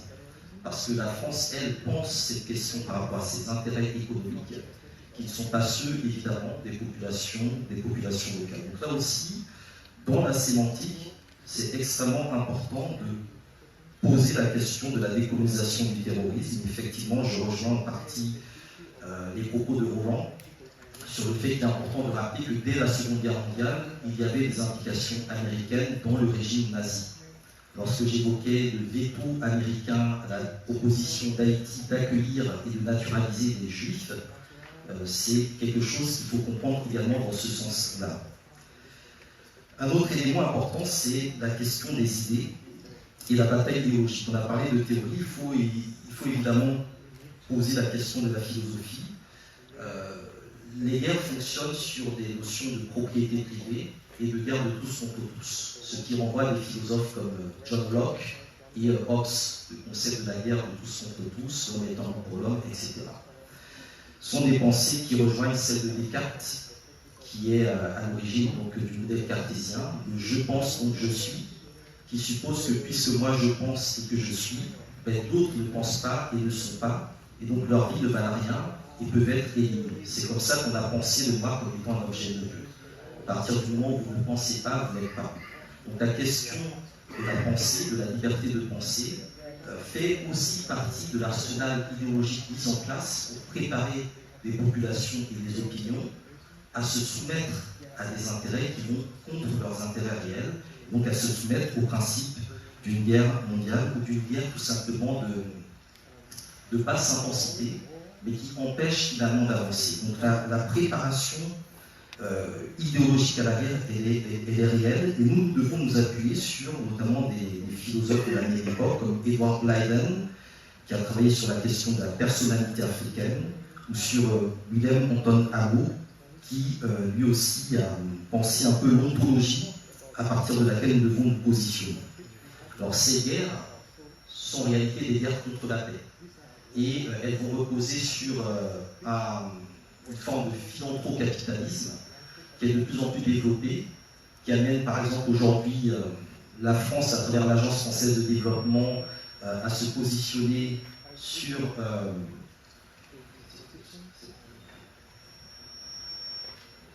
qui va amener par exemple l'Agence française de développement à se positionner sur les interventions militaires françaises en Afrique et donc à adopter un modèle militaro-humanitaire qui rejoint le principe du complexe militaro-industriel américain. Donc on a une guerre idéologique contre les idées progressistes, on a un militarisme et une économie de guerre qui se développent de plus en plus, et on a le constat que ce ne sont plus tellement les rapports de production, d'échange de services qui fondent l'économie réelle des pays impérialistes, mais tout simplement le militarisme et la nécessité d'entretenir une économie de guerre. Dernier élément sur cette question de décoloniser le terrorisme, c'est important de rappeler également que les indépendances formelles ne sont pas des traités de paix. Il est nécessaire aujourd'hui de poser la question des traités de paix qui n'ont jamais eu lieu entre l'Europe et le reste du monde, puisque l'Europe est à l'origine du désordre mondial dans lequel nous vivons. D'où la question des réparations, d'où la question des restitutions. Il ne peut pas y avoir de paix sans que la question des réparations, qui pour nous commence notamment au niveau d'Haïti, ne soit réglée. Donc la question de la dette imposée par la France à Haïti en 1825, c'est un cas extrêmement important d'impérialisme économique, de néocolonialisme et quelque part de fascisme économique. Donc cette question des traités de paix, elle doit être posée sur la table et elle doit être posée depuis chez nous. Lorsqu'il y a eu la première conférence mondiale contre le racisme d'Urban en 2001, c'est la première fois que c'est sur le sol africain que les pays occidentaux devaient se déplacer pour entendre des discours qui ne leur plaisaient pas, mais qui révélaient une vérité que lorsqu'ils sont en Europe, ils se bouchent les oreilles et ils se ferment les yeux pour ne rien entendre. Donc il y a une nécessité de renverser effectivement le terrain, de jouer à domicile et d'imposer un certain nombre de nos agendas et de nos principes. Le troisième élément de mon intervention, c'est de rappeler que le panafricanisme est un mouvement révolutionnaire. Le panafricanisme est à l'origine du monde actuel. S'il n'y avait pas eu l'indépendance d'Haïti, on ne serait pas dans ce monde-là aujourd'hui. C'est extrêmement important. C'est la seule révolte menée par des esclaves dans l'histoire qui a abouti à la victoire et à la création d'un État contemporain. C'est la première décolonisation de l'histoire de France. C'est la première abolition de l'esclavage et destruction du système capitaliste dans l'île qui était la plus riche du monde entier à l'époque. Donc imaginez-vous un peu ce que ça représente. Tout à l'heure on parlait de Dubaï, les pays du Golfe, qu'est-ce qu'ils feront quand ils n'auront plus de pétrole et que pourrait faire le prolétariat de ces zones-là. Imaginez un peu ce qui a été mené à cette époque par nos ancêtres en Haïti contre les armées les plus puissantes de l'époque et la censure qui a été faite sur cette histoire-là, puisque évidemment, lorsque vous enseignez à des jeunes Africains que leurs ancêtres ont vaincu l'armée la plus puissante d'Europe et du monde de l'époque, celle de Napoléon, qui remportait victoire sur victoire, eh bien, ils n'auront absolument pas peur de l'armée française d'aujourd'hui parce qu'elle est infiniment plus faible que celle qui a été vaincue à Vertières par les troupes de Jean-Jacques Dessalines. Donc la question du panafricanisme est importante pour plusieurs raisons. Parce qu'il y a une forte présence noire au sein du cœur du système impérialiste. Tout à l'heure, on a parlé de la question de porter l'attaque au cœur du système, et le cœur du système, c'est les États-Unis. Et c'est aux États-Unis que vous avez plus de 40 millions de Noirs qui sont tous considérés comme une menace interne à la sécurité nationale des États-Unis. De notre côté, nous savons que le ministère de la Défense français conçoit évidemment le panafricanisme comme une menace pour ses intérêts, un peu partout. En Afrique, également dans la Caraïbe et évidemment en France. Cela veut dire que le panafricanisme est le mouvement, l'idéologie, le système qui touche l'Europe, l'Afrique, l'Amérique du Sud, la Caraïbe, l'Amérique du Nord. Et donc si ce mouvement panafricaniste se met à la hauteur, il est capable d'éteindre le système atlantique de l'OTAN. C'est-à-dire que si demain des puissances politiques panafricanistes se mettent en place avec cette vision-là, on peut éteindre ce système militaire au niveau de l'OTAN parce que nous sommes le seul mouvement capable de contester l'hégémonie au niveau de cet espace-là. Aujourd'hui, nous sommes également à un croisement. Alors, certains voient plutôt la libération du continent africain. Moi, je pense que c'est important de garder un œil sur les recolonisations rampantes qui ont lieu aujourd'hui en Afrique. Et la question de la dédollarisation est importante parce que l'une de nos références, qui est Malcolm X, lorsqu'il dénonçait l'impérialisme, il dénonçait prioritairement le dollarisme. Et la question, par exemple, de la dédollarisation d'un pays comme la République démocratique du Congo, qui se pose aujourd'hui, mais qui renvoie, je dirais, à d'autres enjeux qui n'ont pas forcément le temps de développer aujourd'hui, est un élément important, puisque si ce pays, ce territoire-là, bascule, en tout cas se remet sur ses pieds, c'est toute l'Afrique qui se met debout, et c'est tout l'impérialisme qui recule fondamentalement, parce que c'est de là que proviennent toutes les tentacules sur lesquelles les cerveaux basés aux États-Unis, à Bruxelles, en Israël, au Japon, tirent leurs ressources stratégiques. Merci.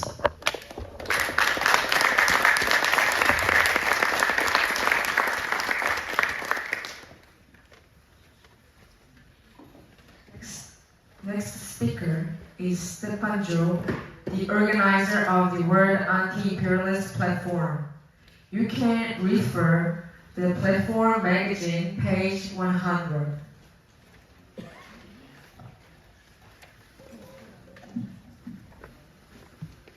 Considering the time, I skipped some separate paragraph from the beginning.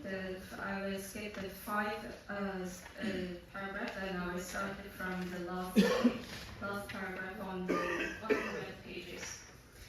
In the Third World War, the justification lies with the anti-imperialist camp. The war of the anti-imperialist camp is just war, while that of the imperialist camp is war of justice. The anti-imperialist camp has the great cause of anti-fascism, liberation, and unification. The anti-imperialist camp fights with those goals in mind. The source of unmatched bravery and the ingenuity of the armies and the people in the anti-imperialist camp is their political and ideological superiority. When we see the character of war in this context, the war in Ukraine is an anti-imperialist, anti-fascist war, a war of liberation, and a preventive war. The war in West Asia is an anti-imperialist, an anti-Zionist war, and a war of liberation. The war in Taiwan is an anti-imperialist war, a national liberation war, and a war for national reunification.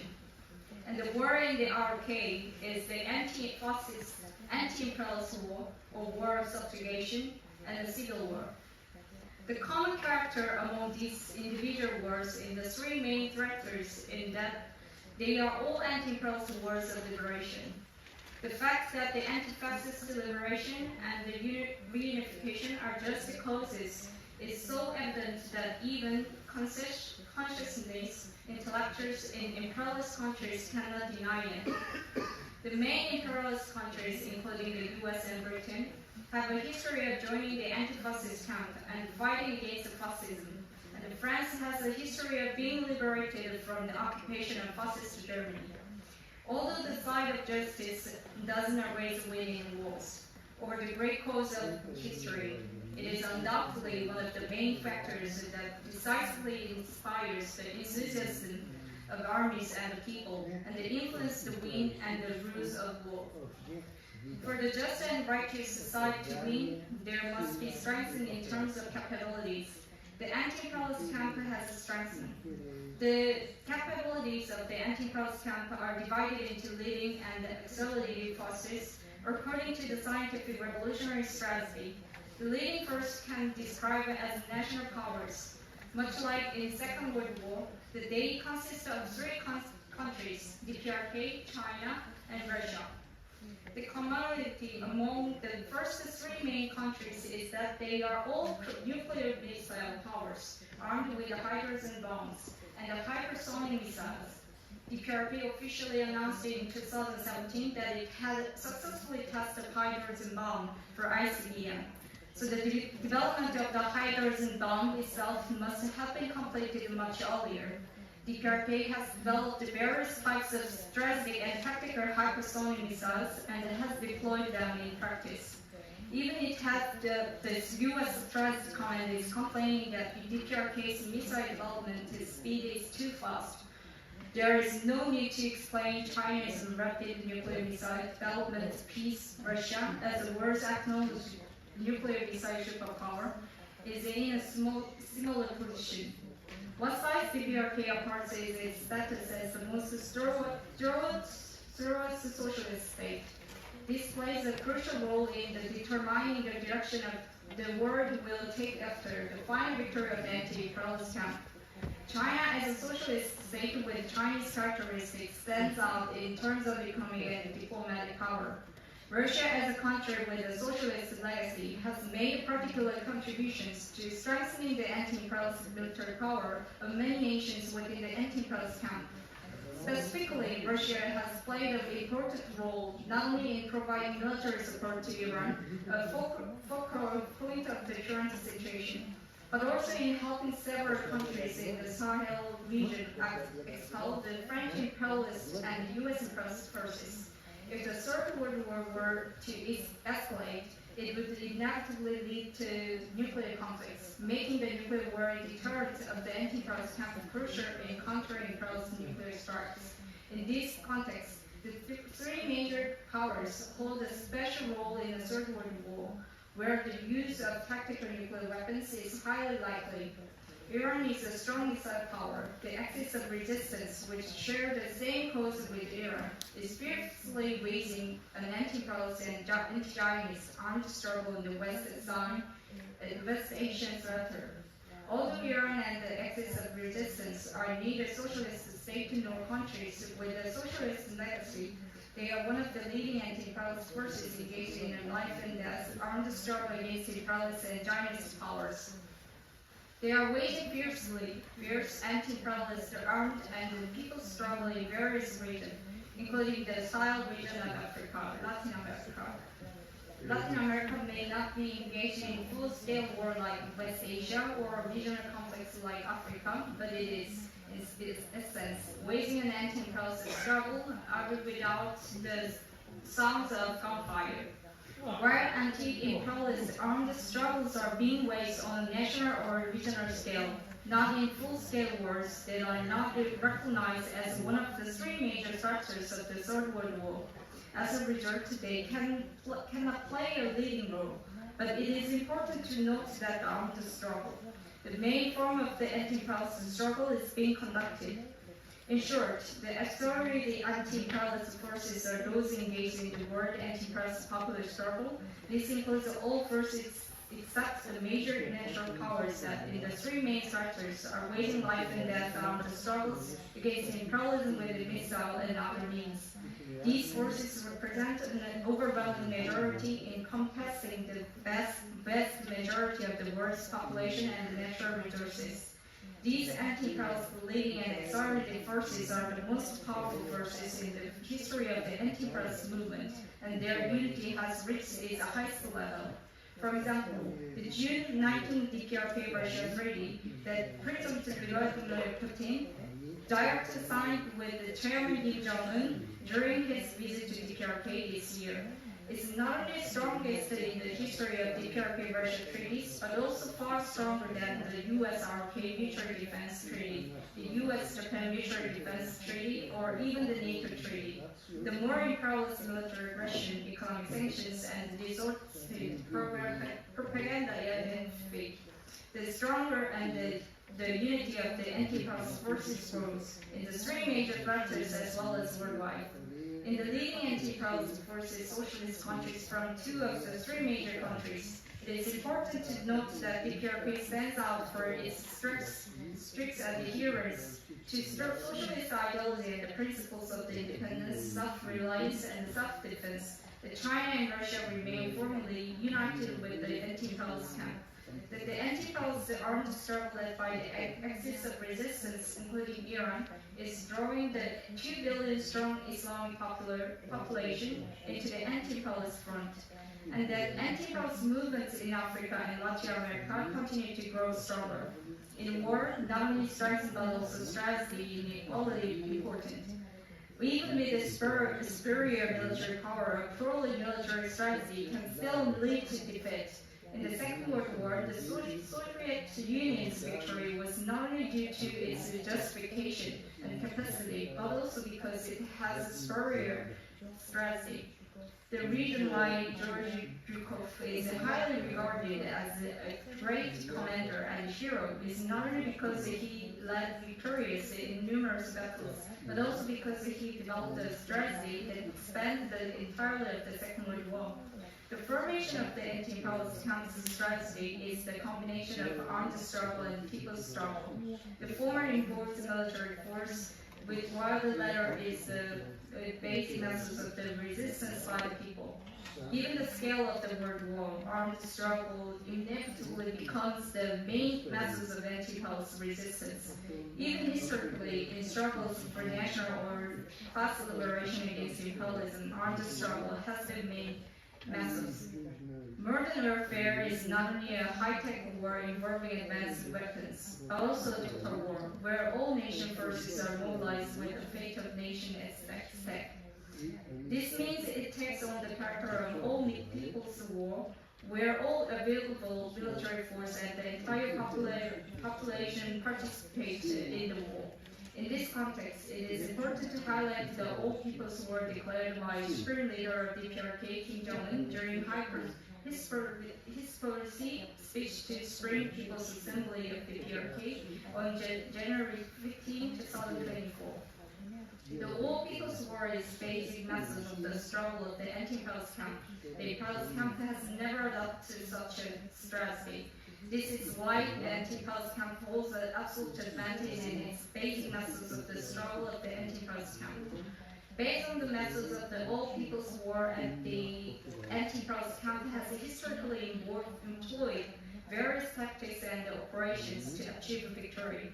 Around the time of the Second World War, revolutionary forces and the anti-imperialist forces gained valuable practical experience that remains relevant today, such as the Soviet Union wars of attrition, China's protected war, the DPRK guerrilla war, and other position warfare strategy. These lessons should be considered alongside the characteristic of modern warfare, with its high-tech weapons and the tactics being employed by the imperialist camp in the three main threats of war. Currently, the imperialist camp primarily bases its operation on proxy war, explanatory war, regional war, and the non-nuclear hybrid warfare. Led by US and European imperialism, the imperialist camp is employing proxy war tactics in Ukraine with the Kiev regime, and in West Asia with the Netanyahu's Israeli government acting as the its proxies. The same tactics apply to the wars in the RK and Taiwan and will continue if these wars expand into East Asia and the West Pacific. In other words, the leading forces of imperialism, the US and Western Europe, do not directly engage but provide support from afar. The imperialist camp is trying to limit Third World War to regional wars confined to the three main directors, pushing for these to remain local wars. Moreover, they are provoking Russia, China, and the PRK to use tactical nuclear weapons in its attempts to level them as part of the new axis of aggressors. The imperialist camp's greatest fears is that if they also resort to tactical nuclear weapons, it could escalate into mutual strategic nuclear attacks on each other's homeland, leading to mutual observed destruction. Nuclear weapons in the anti-imperialist camps serve not only their essential mission of the deterring imperialist nuclear attacks, but also as a powerful tool in the instilling nuclear fear within the imperialist camp. In summary, the imperialist camp does not exist to win the war outright. Instead, their goals are just the national power of Russia, Iran, China, and the form of new Cold War framework on global scale by labeling them as a new axis of the aggressor and isolating them. They hope to stretch this into a long-term struggle, ultimately securing final victory, much like in the Cold War. The imperialist camp's objectives share already limited. This means that if the major power countries of the anti-imperialist camp take matters into their own hands, fully leverage the advantage of the battlefield close to their homeland, and engage in a war of attrition, a protective war, sometimes a lightning war, all out war with all their capacity of full-scale war, the anti-imperialist camp is bound to win. In fact, the war in Ukraine, Russia is winning despite the astronomical support of NATO, including the US, in West Asia.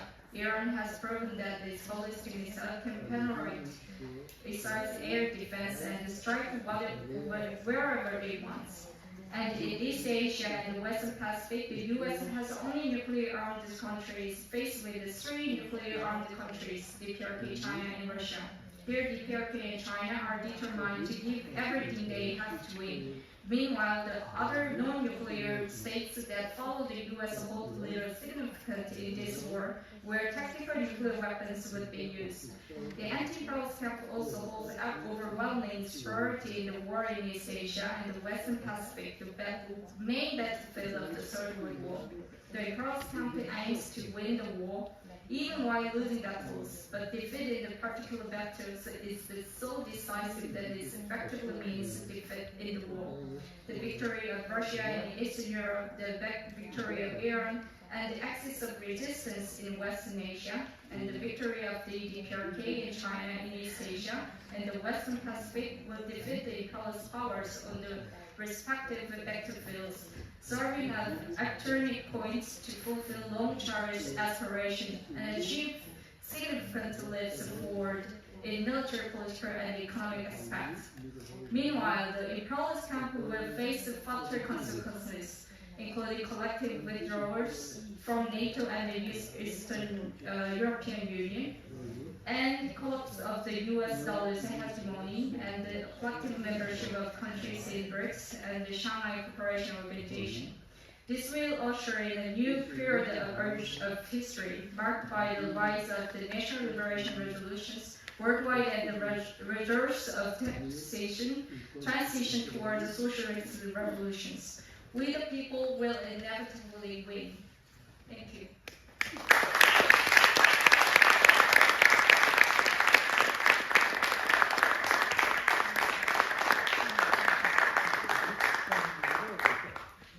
Now we will begin the Q&A session. If you have any questions, please raise your hand. The microphone will be starts the right side.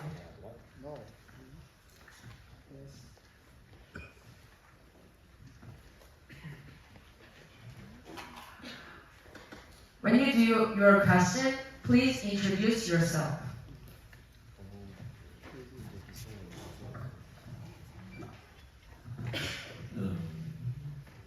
stade-ci. Oui. Donc, je suis Moïse Esso, donc militant de l'Union des populations du Cameroun, membre de la DUP. Alors, j'ai une petite contribution en une minute. Donc, nous sommes sur la Troisième Guerre mondiale et la lutte anti-impérialiste. Si les deux premières guerres qu'on appelle mondiales, comme l'a dit tout à l'heure mon collègue Hamza Boukari, n'étaient pas pour nous, parce que chacun parle d'abord de où il est.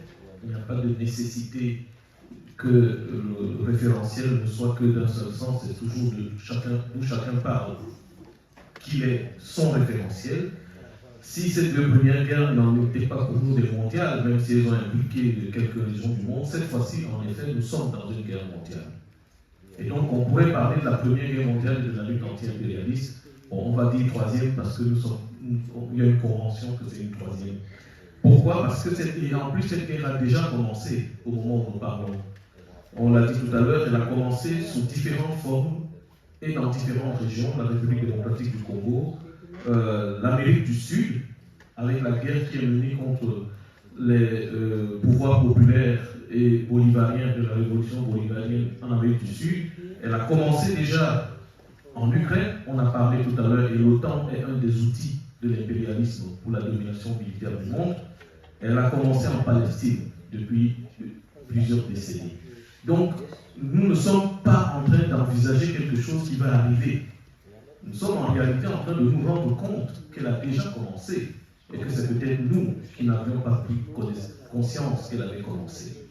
Et donc, à partir de ce moment-là, tout comme autant les pays impérialistes savent faire bloc ouvertement ou sournoisement lorsque ils sont en train d'accomplir leur dessein de domination mondiale dans les différents champs de bataille, autant nous aussi, puisque nous nous en rendons compte, nous devons faire bloc. Et l'anti-impérialisme est le socle minimum. C'est-à-dire, comme disait le camarade de Grèce, nous avons un projet politique pour les populations et les masses. C'est ce projet politique en faveur des populations et des masses, et non pour les trahir, qui est le socle du fait que nous luttons contre l'impérialisme. On ne lutte pas contre l'impérialisme juste parce qu'on ne les aime pas. Et ils n'ont rien fait de mal, mais on ne les aimerait pas. Non. On lutte contre ces forces parce qu'elles empêchent les populations de vivre ce que nous aimerions qu'elles vivent, c'est-à-dire que nous vivions ensemble une vie de bien-être matériel, de bien-être politique, de liberté dans tous les sens du terme. C'est ça le socle commun, et il faut bien identifier clairement ceux qui luttent pour eux-mêmes ou ceux qui luttent vraiment pour le peuple dans cette armée. Et je voudrais terminer en disant, dans toutes les armées, on motive les soldats pour qu'ils comprennent pourquoi ils luttent. Je pense qu'il est important qu'au sortir de cette conférence, il y ait un véritable projet de communication sur le fait que partout où cette guerre se mène, il faut que les soldats se rendent compte qu'ils font partie de la même armée et qu'ils ne sont pas des... Yes, you look at the list of the questionnaires first, and then I'm finishing my intervention. In a minute. Yeah. Donc je dis qu'il faut qu'on se rende compte que partout où cette lutte a lieu, ce sont des unités de la même armée et il faut qu'elles aient le même leitmotiv. Sinon, ce sont des unités séparées. Nous devons être une armée organisée face à l'armée impérialiste organisée. Voilà.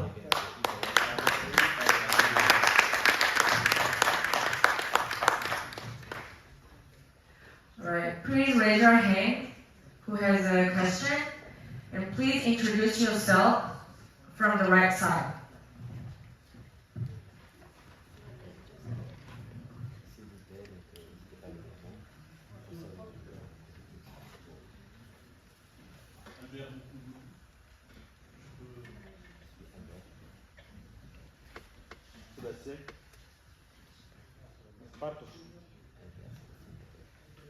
Touré, Mustafa Touré. Mokhtar. Amadou Bati. Cheikh Fall. Mokhtar.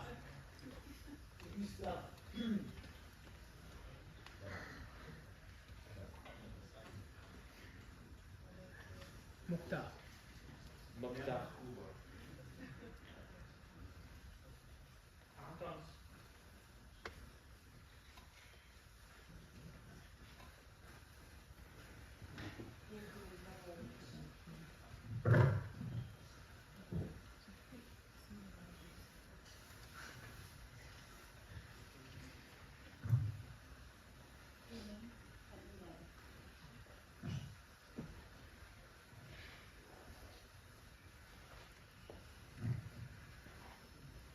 Okay.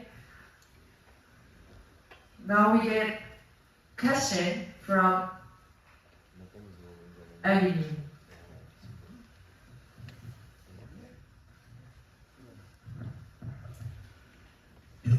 Merci pour l'opportunité que vous venez de me donner pour poser la question. Je suis Albert Moukoulou. Je suis porte-parole du Front démocratique africain, FDA. Je suis de la République démocratique du Congo. Franz Fanon a dit « L'Afrique a la forme d'un revolver.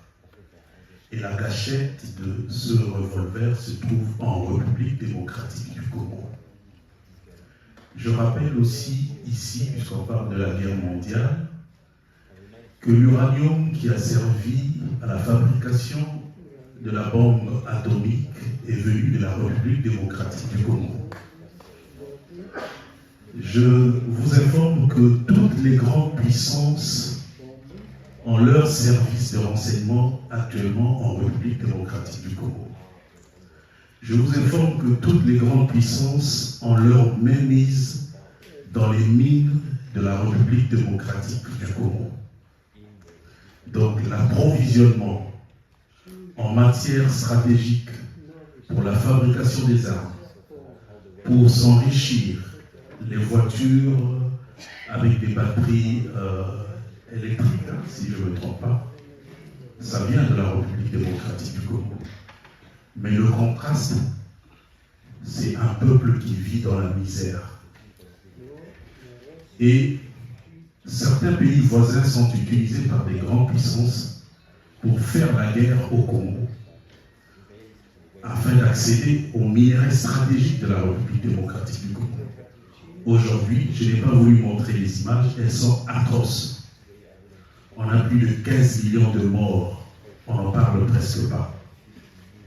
Et là, j'interpelle les camarades sénégalais qui sont ici, parce que j'ai vu le président Paul Kagame venir ici. C'est lui le principal chef d'État africain qui est utilisé pour faire la guerre, pour tuer les populations de l'Est de la République démocratique du Congo, pour donner la possibilité aux industries occidentales d'accéder facilement aux mines stratégiques de la République démocratique du Congo. Nous nous battons dans notre pays, c'est pas facile. On a tantôt parlé de Lumumba. Lumumba avait un grand projet. Beaucoup de gens ne savent pas que si Lumumba est mort, c'est parce qu'il avait un pacte avec Kwame Nkrumah. Il voulait que l'Afrique devienne un État, les États-Unis d'Afrique. Et quand la CIA était au courant de ce projet, ils ont tout fait pour l'éliminer. Et on a connu 37 ans de dictature néocoloniale avec Mobutu. Enfin est arrivé un lumumbiste, Laurent Désiré Kabila. Mais puisqu'il défendait les idées de Lumumba, il a été assassiné lâchement. Et nous, du Front démocratique africain, le FDA, on s'inscrit dans la lutte de Patrice Emery Lumumba. Et actuellement, le pays est dirigé par un monsieur qui a déjà fraudé à 2 reprises les élections et il s'apprête à changer la constitution pour demeurer au pouvoir. Et si on veut que la paix règne dans le monde, il faut aider les Congolais à couper le lien qui sert à approvisionner les grandes puissances en matières premières pour faire la guerre, pour exploiter les travailleurs dans le monde. Donc nous avons besoin de votre solidarité dans le combat que nous menons en République démocratique du Congo pour que les choses changent. Parce que si nous laissons perdurer ce système, c'est un système qui appauvrit les masses. Il y a une pauvreté énorme. Les gens n'ont pas accès à l'eau, pas l'électricité, alors que nous avons le plus grand barrage de l'Afrique centrale, le Inga. Nous avons l'eau douce dans notre pays, un grand fleuve, le fleuve Congo. Nous avons la deuxième forêt la plus grande du monde après l'Amazonie. Tout cela ne sert pas à notre peuple. Ce sont les dirigeants qui sont placés à la tête de notre pays par les multinationales qui ne travaillent pas pour résoudre les problèmes du pays, mais qui travaillent pour satisfaire les intérêts des grandes puissances afin qu'ils se maintiennent à la tête du pays. Donc au niveau africain, nous avons besoin de la solidarité de l'Afrique et nous avons aussi besoin de la solidarité des amis qui se battent contre l'impérialisme, parce que c'est l'impérialisme qui a éliminé Lumumba, qui a éliminé Laurent Désiré Kabila, qui tient à avoir la même mise chez nous. La dollarisation, je vais finir par là, la dollarisation que le camarade a soulevée dans sa communication, eh bien nous la vivons chez nous. Rien ne se fait sans se référer au dollar, alors que nous avons le franc congolais et il nous sert pratiquement à rien. Donc nous devons nous battre pour ça. Et les contradictions entre les grandes puissances doivent nous servir à faire avancer notre lutte sur le terrain. Merci, c'est ma petite présentation.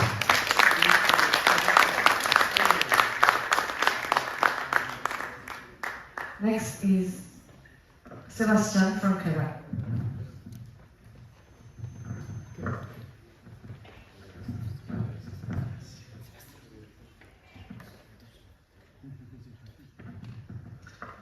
Bonjour camarades, j'avais une question, on avait parlé de la fascisation tout à l'heure avec Roland, et une des anecdotes ludiques qu'on aime bien dire chez nous, c'est que l'Union européenne, ce serait le 4e Reich, ce serait le Reich européen, où au final la réussite de l'idéal du Lebensraum, de l'espace légitime germanique pour vivre sur cette Europe. Et en soi, on considère un peu, encore une fois, de manière plus anecdotique, que l'Europe a finalisé sa réussite, sa suprématie sur son territoire. Mais en soi, c'est pas par le fascisme qu'ils ont atteint cette idée-là, c'est par le libéralisme, par la version nouvelle de ce libéralisme qu'on appelle le néolibéralisme. Et encore aujourd'hui, on fait référence, quand on entend le génocide, on dit que c'est fasciste, mais en soi, le fascisme, c'est de la corporatisation de l'État, c'est un État qui s'accapare les ressources des entreprises, mais qui les réutilise pour desservir ses conseils de patronat. Et aujourd'hui, ce qui se passe en Israël, ce qui se passe au Congo, ce qui se passe à Haïti, ce qui se passe à Cuba et dans tous les peuples opprimés du monde, ce n'est pas le fascisme qui agit, c'est le fameux libéralisme, le même libéralisme qui existe, cette bourgeoisie qui agit justement. Et c'est encore au même service, même pendant ce fameux fascisme, c'était un libéralisme aux conditions matérielles allemandes ou italiennes dans ces cas précis, ou même croates, si on veut aller plus loin pour parler des proxys libéraux. Donc justement, ce libéralisme foncièrement, aujourd'hui, il répand le génocide, le meurtre partout sur la terre, et on va dire ensuite qu'il est fasciste car il cause le meurtre, mais foncièrement, le fascisme a toujours été libéral. Et aujourd'hui, c'est pas une différence. Quand on entend des libéraux parler de démocratie, ou parler d'un monde nouveau, d'un monde de paix, tout ça, les discours étaient les mêmes en Allemagne et en Italie dans les années 20, dans les années 30. Donc, est-ce que dans ce cas-là, parler de fascisme, ce serait détourner le regard du réel responsable qui est en soi le libéralisme sous toutes ses formes, mais surtout sous sa forme la plus nouvelle, celle du néolibéralisme? Ça, c'est ma question.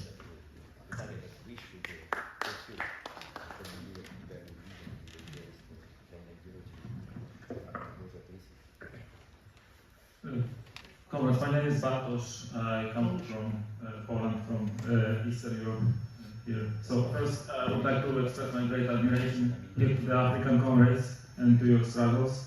And I would like to let you know that there are people in Poland who look at the Africa with hope, who looks at that there are great things happening in Africa, and we are supporting the struggle.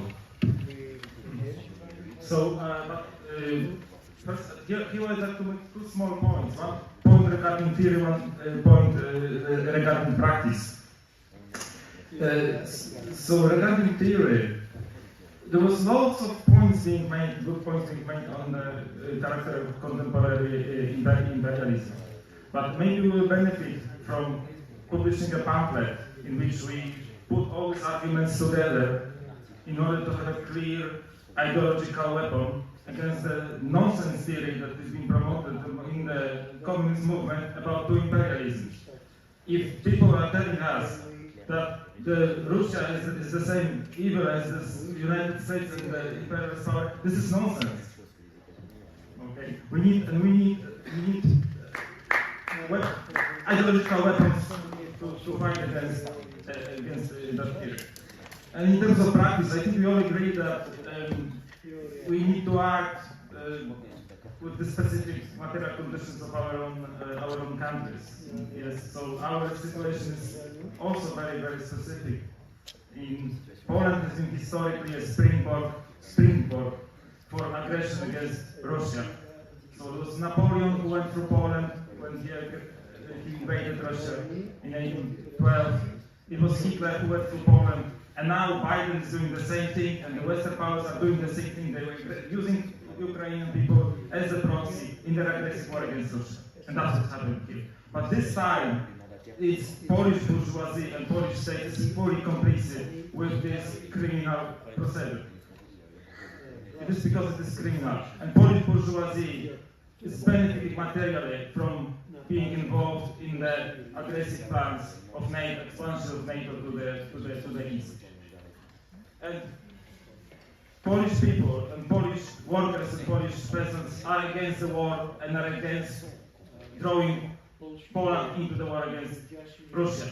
And this is not just a wish of thinking, this is a fact. This Polish people, from all the opinion polls, they don't want to get involved into the further expansion. So, but the decision is not on us. We will not decide. Let's remember, Zelensky also was elected on the anti-war platform. Yes, Ukrainian people didn't want the war, but Zelensky pushed in this direction. So the escalation is still possible, and we wouldn't be surprised because there's a build-up of events that can be interpreted as a preparation towards the military escalation in our region. For example, there is a build-up of repression against everyone who resists the further militarization and further escalation, and everybody who has even moderately compassionate towards Russian people. There are state repression against people like that. But where is the oppression, there is also resistance. So there is an emergence of the new anti-imperialist movement in Poland. Okay, I don't know, but this is run by the rather non-Marxist groups. But there will definitely be an emergence of the small groups here and there of people who actually decided to go and protest, decided to spread information, to run social media, YouTube channels, publications, which are against drawing Poland into the war. They are still in the very early stage, but it looks very, very, very promising. There were two anti-war demonstrations, but basically two in Warsaw, several thousand people, and the slogans were Beijing, Moscow, Warsaw, common cause. And that was in Warsaw last year, and we participated in this demonstration. Farmers were protesting also successfully against the grain dumping from Ukraine, and there is a big campaign run by also the non-Marxist groups of people who want to bury their dead who were exterminated by Ukrainian Nazis during World War II, and Ukrainians not allowing us to exhumate the dead. Okay? And this is a matter. There's a lot of internal contradictions there. So we support all these initiatives, and we have to work with them. We have to build one big front of everybody who opposes the war, despite if they like them or not. They are not. This is the real line of division. It's not left right here. It's pro-imperialist, anti-imperialist. So we work with everyone who is against imperialism. So my question is to comrades here, because this topic of the Greek Communist Party has been around for long, and I still cannot understand what happened to the Greek Communist Party and why the Greek Communist Party adopted this position which adopted. And because 18th Congress, we read the materials such as, for example, thesis on socialism. The thesis on socialism can be interpreted as a classic Marxist-Leninist theory. So what happened that the Greek Communist Party adopted that lines? Thank you.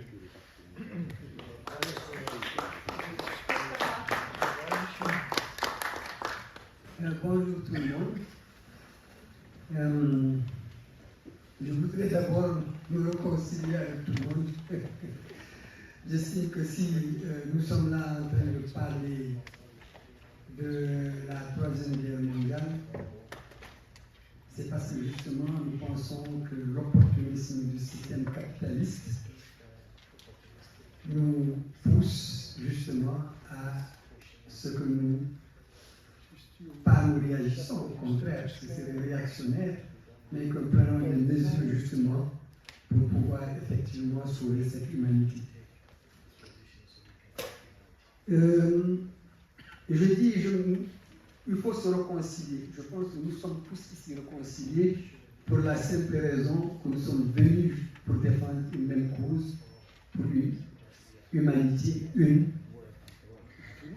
et qui ne soit pas une humanité exclusive.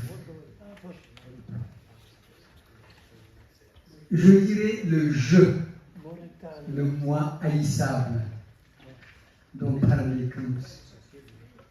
Eh bien justement, ce moi haïssable qui se cherche dans le transcendantal en essayant de trouver une solution à ses problèmes, à la question de ses origines et de sa présence dans ce monde qui est problématique, son rapport au monde qu'il doit connaître et qu'il doit transformer, et son rapport à l'homme.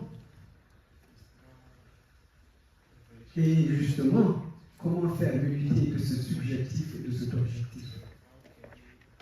Et je crois qu'on a touché la question de la métaphysique.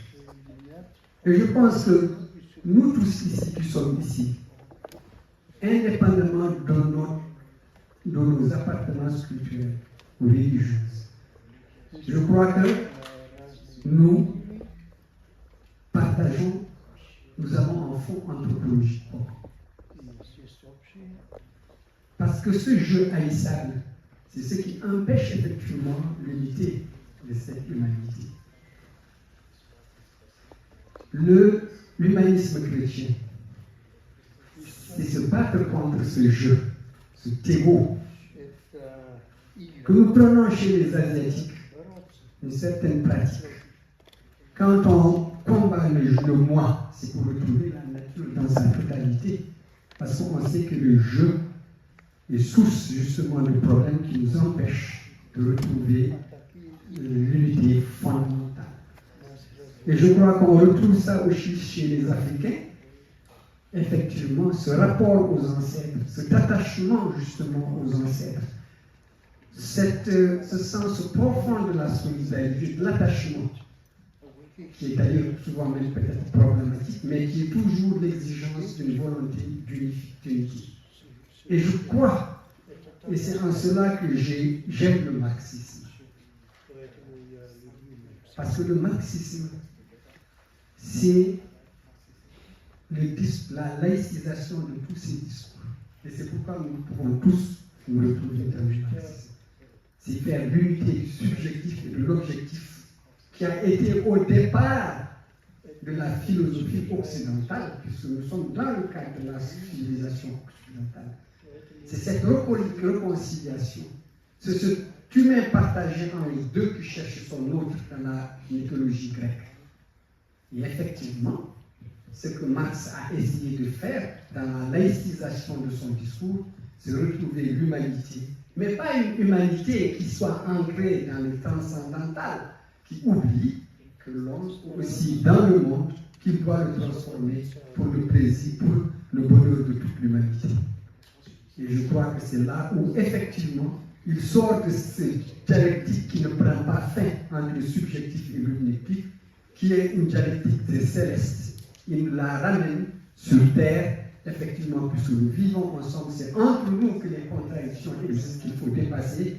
Et effectivement, de ce point de vue, je pense que le marxisme est une idéologie qu'on ne saurait dépasser. Maintenant, je pose une question par rapport justement à la problématique des l'unité des groupes. Parce qu'en fait, tout le discours que nous avons eu ici, par rapport en France par exemple, concernant la démarche des partis communistes ou du Rassemblement national par rapport à la question nationale, on s'attribue un discours nationaliste, mais on ne la s'approprie pas de la même manière. Et justement, la question nationale telle qu'elle a été problématisée par Staline dans un contexte d'une URSS aussi qui doit être soucieuse de la question des indépendances, de l'autonomie. Et ce problème s'est posé aussi même dans les pays de l'Est. Et c'est peut-être bien ce problème qu'on vit avec la question de l'URSS. Donc ma question, c'est de dire au fond que tant qu'on n'a pas réglé ces questions justement nationales, est-ce que cela ne constitue pas un obstacle au combat que nous sommes en train de mener, puisqu'on voit que dans le Sahel, par exemple, on est en train de jouer sur la fibre religieuse, sur la fibre ethnique, pour empêcher les États de l'AES de mener leur combat souverainiste. Voilà un peu ce que je voulais dire. Je vous remercie.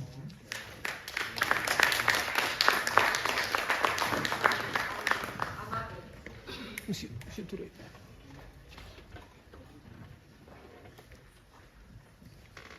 Je vous remercie. Camarades, vous vous trouvez au Sénégal pour cette 7e conférence internationale. Je profite de l'occasion pour vous poser une question. Qu'est-ce que la conférence compte faire comme recommandation par rapport au régime actuel, le régime Pastef, le régime de Ousmane Sonko et Bassirou Diomaye Faye? Parce que je trouve que c'est important. Tout n'est pas rose. Ils ont été félicités pour avoir débouté du pouvoir le dictateur sanguinaire Macky Sall, parce que dans les manifestations pour la démocratie au Sénégal, il y a eu quelque chose comme, c'est-à-dire une centaine de morts, ou un peu moins, ou un peu plus. On ne sait pas.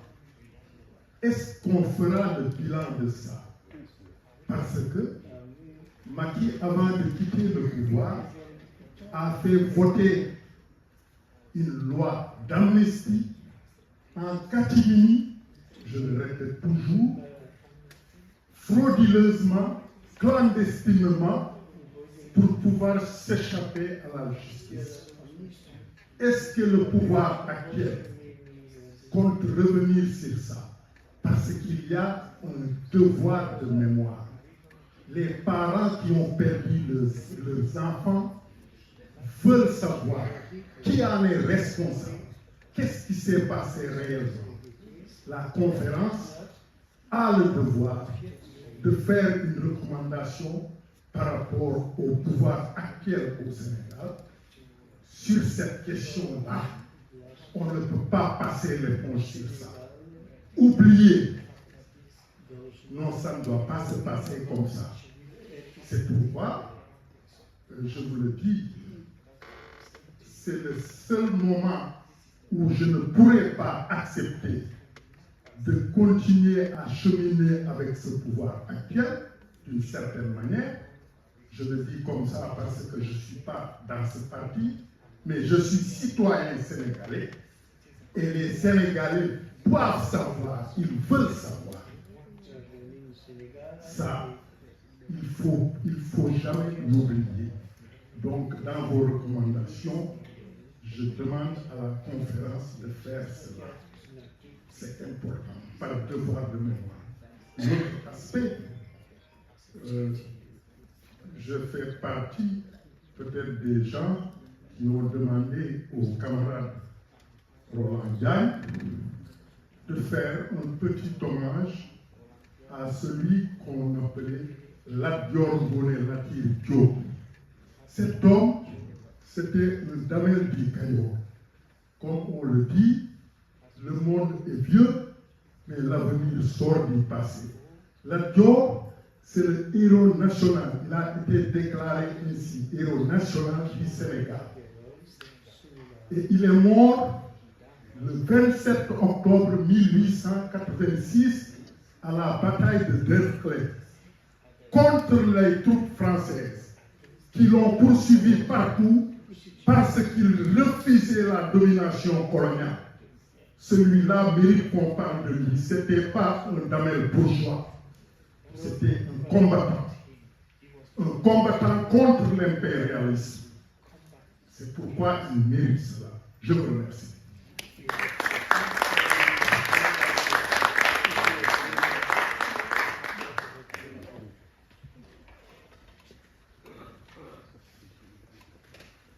Bonjour camarades.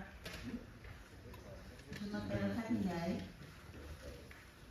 membre de Ferniax, en même temps membre de l'OPO. J'avais deux questions à vous poser. La première question se porte sur la perspective d'avenir pour un monde multipolaire. Est-ce que l'émergence d'un monde multipolaire pourrait-elle offrir aux pays africains l'opportunité de jouer un rôle de médiateur entre les grandes puissances, favorisant des solutions qui respectent leur souveraineté? Est-ce qu'avec cette émergence, les pays africains pourraient renforcer leur coopération entre eux et avec d'autres pays émergents pour construire des alternatives à l'influence occidentale? Ma deuxième question, c'est la tension entre l'Union européenne et la Russie, notamment autour de l'Ukraine. Pourrait-elle mener vers des conflits d'ordre mondial? Merci, je vous remercie.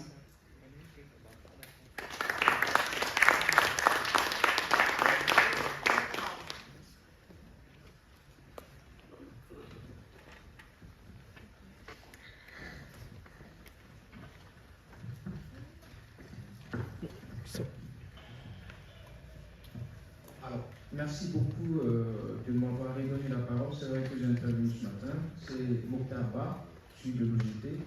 L'OJP, c'est l'Organisation des jeunesses panafricanistes. Alors, donc, concernant ce thème, je voulais juste parler de quelques points.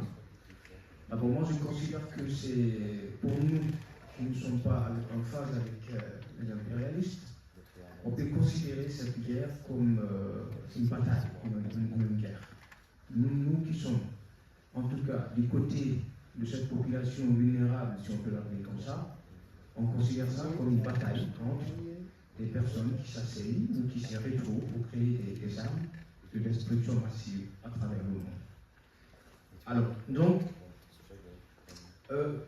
à ce niveau, on peut dire que, alors, cette bataille, si je peux rectifier à mon niveau, je n'ai rien contre le thème, si on peut appeler ça la bataille mondiale, et actuellement, avec tout ce qui se passe avec le développement de ces armes-là, on peut appeler ça l'apocalypse.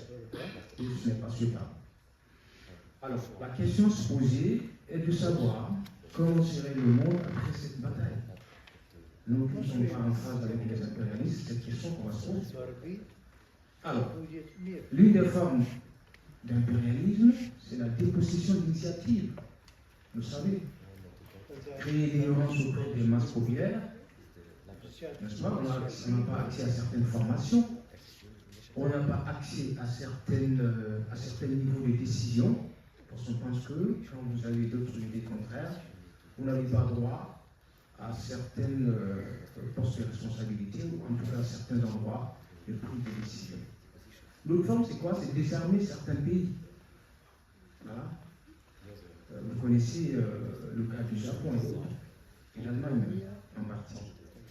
Créer des pactes de non-développement des armes nucléaires pendant qu'eux sont en train de développer ces mêmes armes.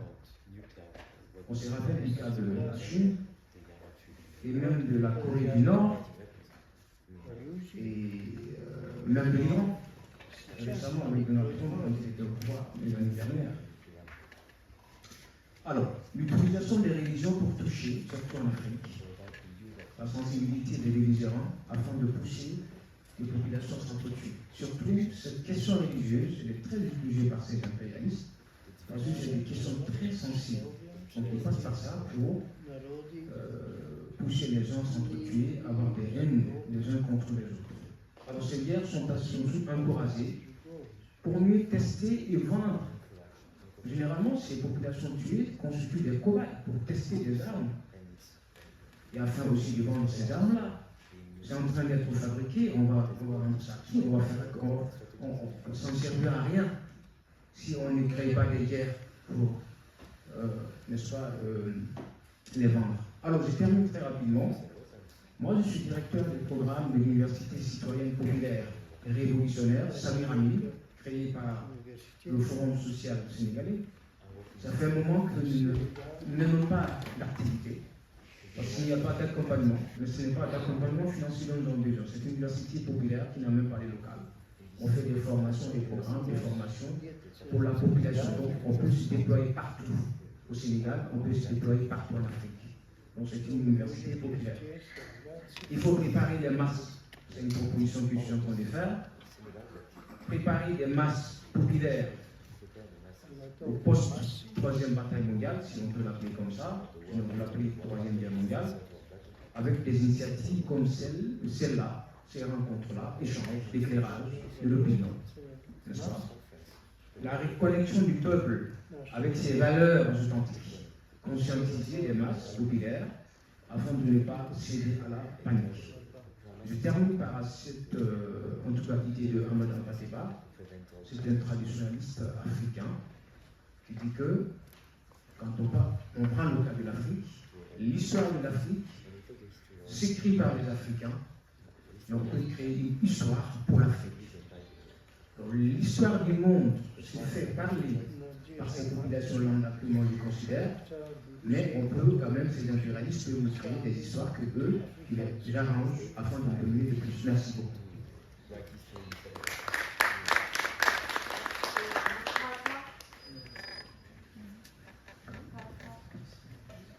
Mustapha, je peux reparler?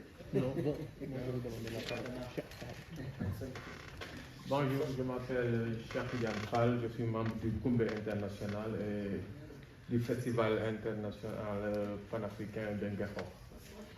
Bon, d'Engafor, qui est une ville qui est à 100 km de Dakar. Quel pays? Du Sénégal. Oui, du Sénégal, oui. C'est un festival panafricain international qui se tient annuellement. Bon, je voudrais attirer votre attention sur la puissance des TIC. À mon humble avis, si au Sénégal, la jeunesse a pu triompher pour ce combat contre la France-Afrique, une triomphe partielle, a gagné cette manche dans la bataille, c'est surtout grâce aux TIC.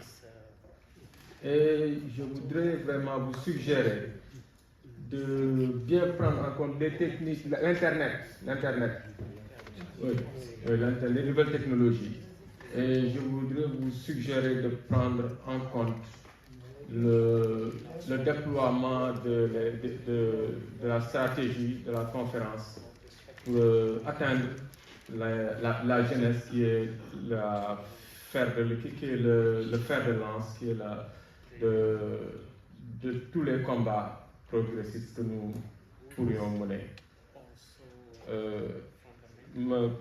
Pour stimuler la résistance au niveau et conscientiser la jeunesse par rapport à cette nécessité de résister à l'impérialisme. Parce que la jeunesse malheureuse du Sénégal que je connais n'est pas assez consciente de ça. Elle est simplement focalisée sur la France, mais alors que la France n'est qu'une pointe de l'iceberg de toute cette mastodonte qui est l'impérialisme. Aussi, je voudrais vous poser une question par rapport à une actualité qui m'a profondément troublé. C'est le veto du Brésil par rapport à l'intégration du Venezuela au BRICS. Une information que j'ai entendue. Si c'est avéré, je vous avoue que je suis profondément troublé par le Brésil de Lula, que je considère vraiment comme une figure emblématique du combat anti-impérialiste. Je me demande si vous pouvez m'aider à clarifier cette affaire pour comprendre ce qui s'est passé. Merci et je vous remercie encore pour cette conférence. Merci.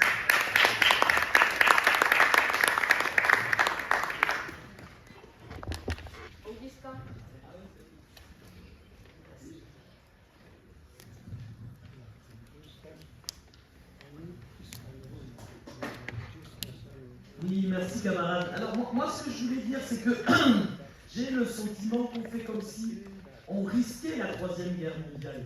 Moi je pense qu'on est dans la Troisième Guerre mondiale depuis un bon moment déjà. Au regard de tout ce qui se passe sur notre planète aujourd'hui, on est véritablement dans cette Troisième Guerre mondiale. Au niveau du continent africain, c'est la partition de la Somalie, c'est la partition du Soudan. C'est le dépeçage de la RDC qui est tenté actuellement et qu'on arrive partiellement à mettre en œuvre. C'est dans tous les pays fomenter des divisions, mais pas seulement des divisions entre les peuples, les populations, mais aussi des divisions sur le plan territorial. C'est dans les pays occidentaux où il y a eu un ensemble de conquêtes sociales durant de nombreuses années liées au fruit des luttes menées par la classe ouvrière. Aujourd'hui, c'est la régression.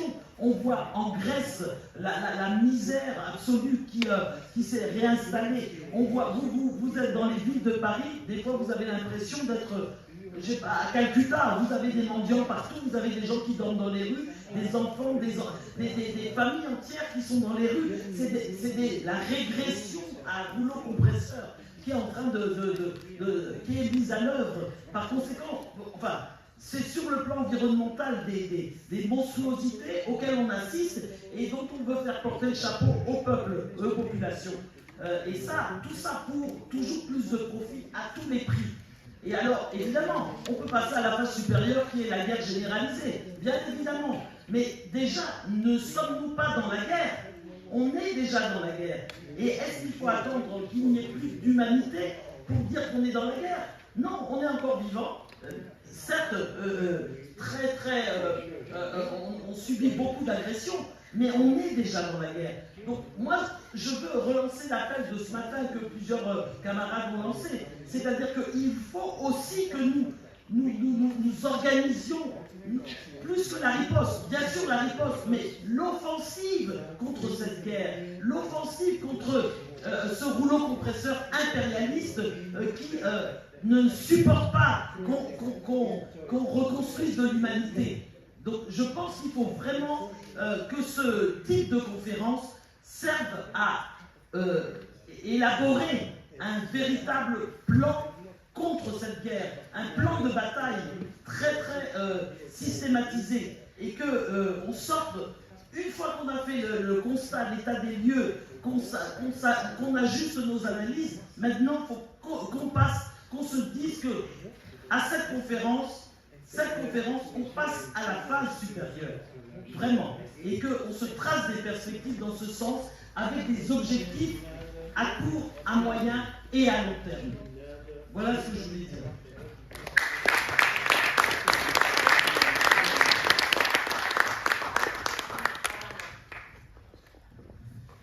Merci, camarade. Je suis Dakar, de la DUP.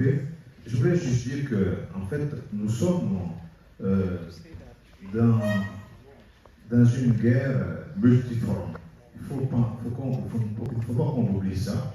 Et nous sommes dans cette guerre parce qu'il y a un basculement on va dire, civilisationnel. Le système, quand on dit le système est en train de s'écrouler aujourd'hui, c'est parce qu'il est à bout de souffle. Et la guerre qui est en cours, elle est multidimensionnelle. C'est aussi une guerre pour l'énergie, pour la transition énergétique, pour la survie d'un système. Nous sommes ici en Afrique. Il faut dire qu'en Afrique, depuis 5 siècles, nous sommes en guerre contre le système. Mais c'est devenu tellement habituel par la propagande. C'est aussi une guerre communicationnelle. Cette propagande a mis dans la tête de ce qu'on appelle la communauté internationale que c'est normal en Afrique. Mais sinon, nous sommes dans cette guerre, déjà. Et d'ailleurs, ils veulent aujourd'hui, par ce qui se passe à Gaza, ce qui se passe au Liban, à Beyrouth, ils veulent frapper les esprits pour pouvoir continuer à avancer autrement ailleurs. Et leur présence, la présence des Nations Unies avec une armada, n'a pas pu empêcher les génocides au Rwanda, n'a pas pu empêcher les génocides en RDC. Et ça encore pourtant, les Nations Unies sont présentes là-bas. C'est dit que la vie humaine n'est pas importante pour eux. Rappelez-vous, qu'ont-ils fait récemment au Liban? C'est une guerre technologique aussi. Et nous contrôlons. Et qu'est-ce que nous faisons, nous autres, quand nous parlons? Nous faisons des conférences. Mais je sais bien qu'un camarade a parlé tout à l'heure de l'importance des nouvelles technologies de la communication, mais c'est l'importance, au contraire, des nouveaux outils scientifiques dont nous devons nous saisir à la fois pour nous protéger, pour communiquer, pour élargir notre sphère de combat contre tout ce qui est mal, contre le mal profond qui mine l'humanité depuis si longtemps. Effectivement, nous sommes dans cette guerre qui implique quand même que nous aussi, dans ce que nous faisons, nous soyons en mesure de comprendre, d'être en avance d'une certaine façon en ce qui concerne l'utilisation de ces moyens. C'est pour ça que je félicite franchement, sincèrement, les camarades de la plateforme qui utilisent ces technologies, mais nous devrions pouvoir, dans la manière dont nous allons pouvoir communiquer, il a été proposé tout à l'heure, dans notre thème, la création d'un groupe sur Telegram et un certain nombre de choses comme ça. Mais ça veut dire que nous devons avoir nos propres réseaux sécurisés et éviter aussi qu'on se fasse exploser quand nous serons davantage un danger immédiat pour l'impérialisme, qu'on se fasse tous exploser. Et ça serait bien dommage. Donc je voulais insister sur cela pour dire que, et je ne vais pas être beaucoup plus long, pour dire qu'en fait, il ne faut pas qu'on se trompe. Quand nous disons qu'en Afrique, c'était toujours un laboratoire, que nous sommes en guerre depuis 5 siècles, c'est une réalité. Et cette guerre, ça passe aussi par ce qu'ils ont fait avec la Covid-19. Mais en Afrique, ils ont commencé à vouloir exterminer les gens avec des moustiques transgéniques. Et ça devient une catastrophe. Ça devient une catastrophe. Donc, elle est multidimensionnelle, cette guerre. Et donc, est-ce que les camarades qui ont intervenu aujourd'hui ont pensé à cela? Merci.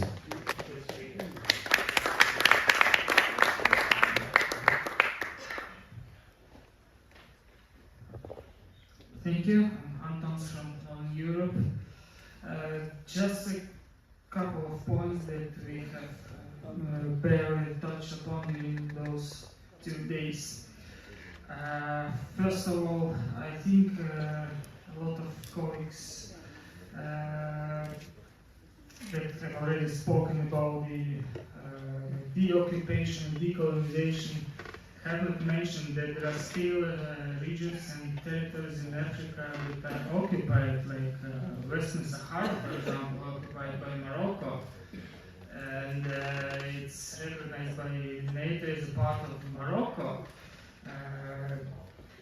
But the activists, the bloggers, and people who are pro-independence are in prison, are being tortured, and there are many hundreds of people there.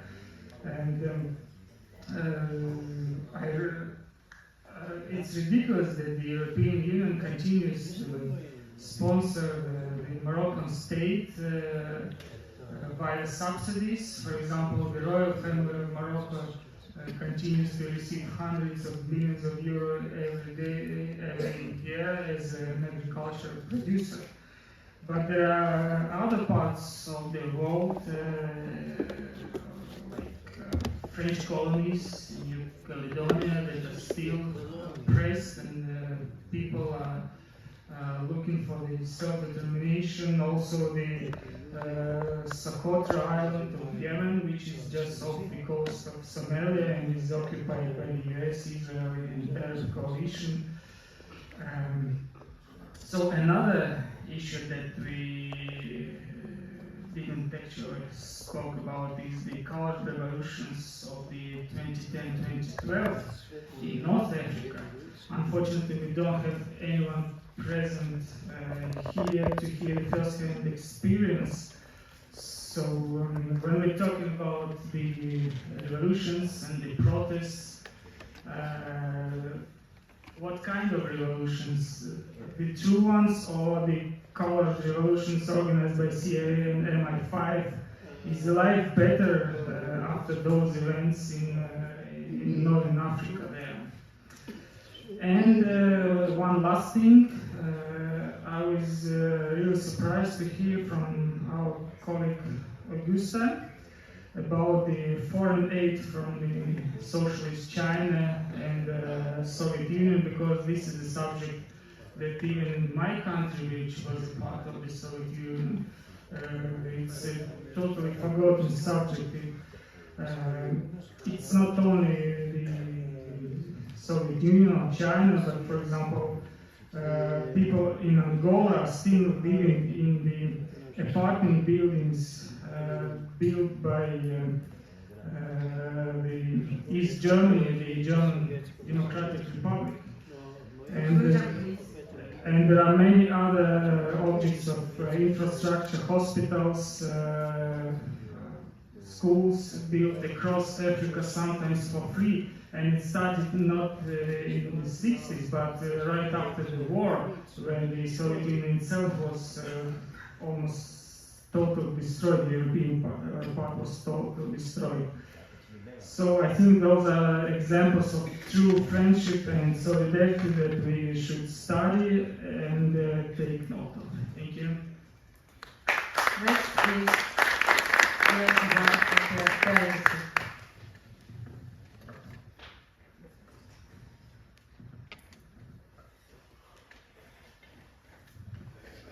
Merci. Obrigado. Laissez-moi d'abord féliciter les intervenants.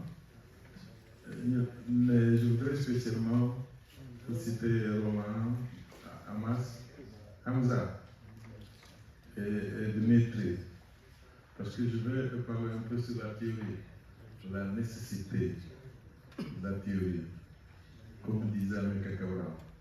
Donc, je suis très content parce que tout le monde est d'accord sur ça. Il faut qu'on crée notre société. La base, jusqu'au niveau national, au niveau africain, au niveau mondial. De quoi on parle aujourd'hui? On parle de la guerre mondiale. La guerre, c'est la continuation des politiques. Pour des autres moyens violents. Si c'est ça, c'est vrai, on est dans la lutte anti-impérialiste. Ce sont des impérialistes qui font la guerre. Mais nous devons savoir d'où vient la force, d'où vient l'argent qu'il faut pour faire la guerre. Et je parle de mon ami congolais qui a parlé. Nos fonds là, nos mobiles, nos je ne sais pas quoi, et c'est tout de nos ressources. Donc ce que je demande, c'est la communauté révolutionnaire mondiale faire des études économiques sur les causes économiques de la guerre. Il faut qu'on voit ça.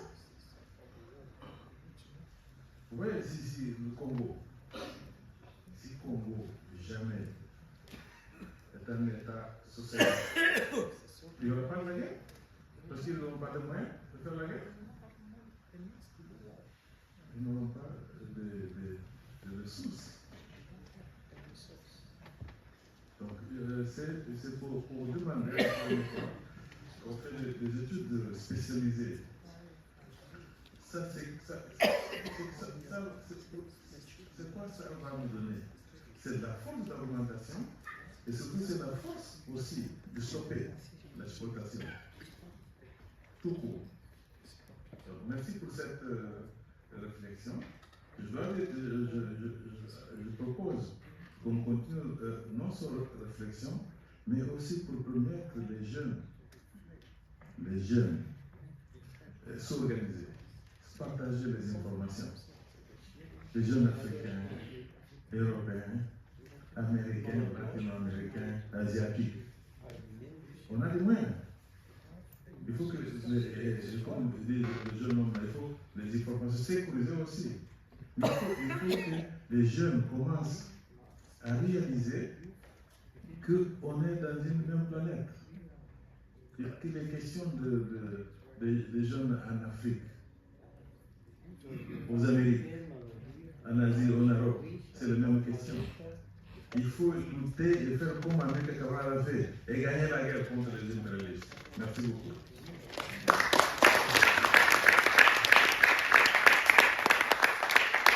Now we will hear from the answer from our comrades on the stage first. First we will hear from Kalkari. Me, thank you.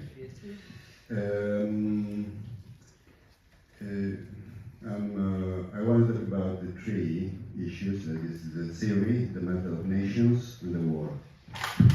As for the theory, I heard somebody, maybe the Polish comrade, talk about unity. Unity is founded on the theory, because the theory, the foundation of a party that is apted to do its role is on theory, and also the party united himself with the popular masses on this basis. And you know, maybe Dimitrios talked about this, but the nations that we are talking about today that are on the leading forces on the anti-imperialist against imperialism, the Democratic Republic of Korea, it is the Russian Federation, and all these three nations at the beginning of the history work on theory. That is Leninism, Stalinism, the work of Lenin, the work of Stalin, the work of Mao Zedong, the work of Kim Il-sung. This is what is the foundation. The theory is not all, but it is the foundation. Without it, without this, nothing is possible. And besides,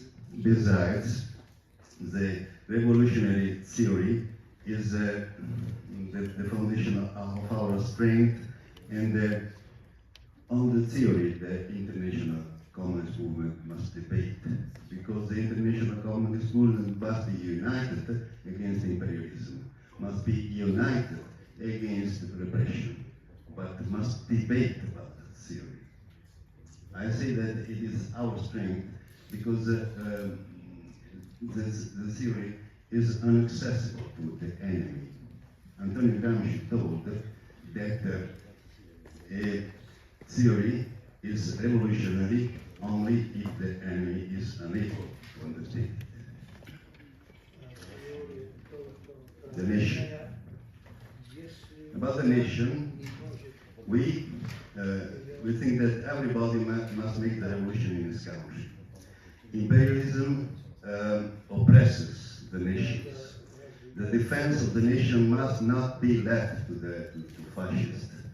The revolutionary internationalism doesn't consist in waiting for the revolution, the world revolution to come. and in thinking that what happens in other countries.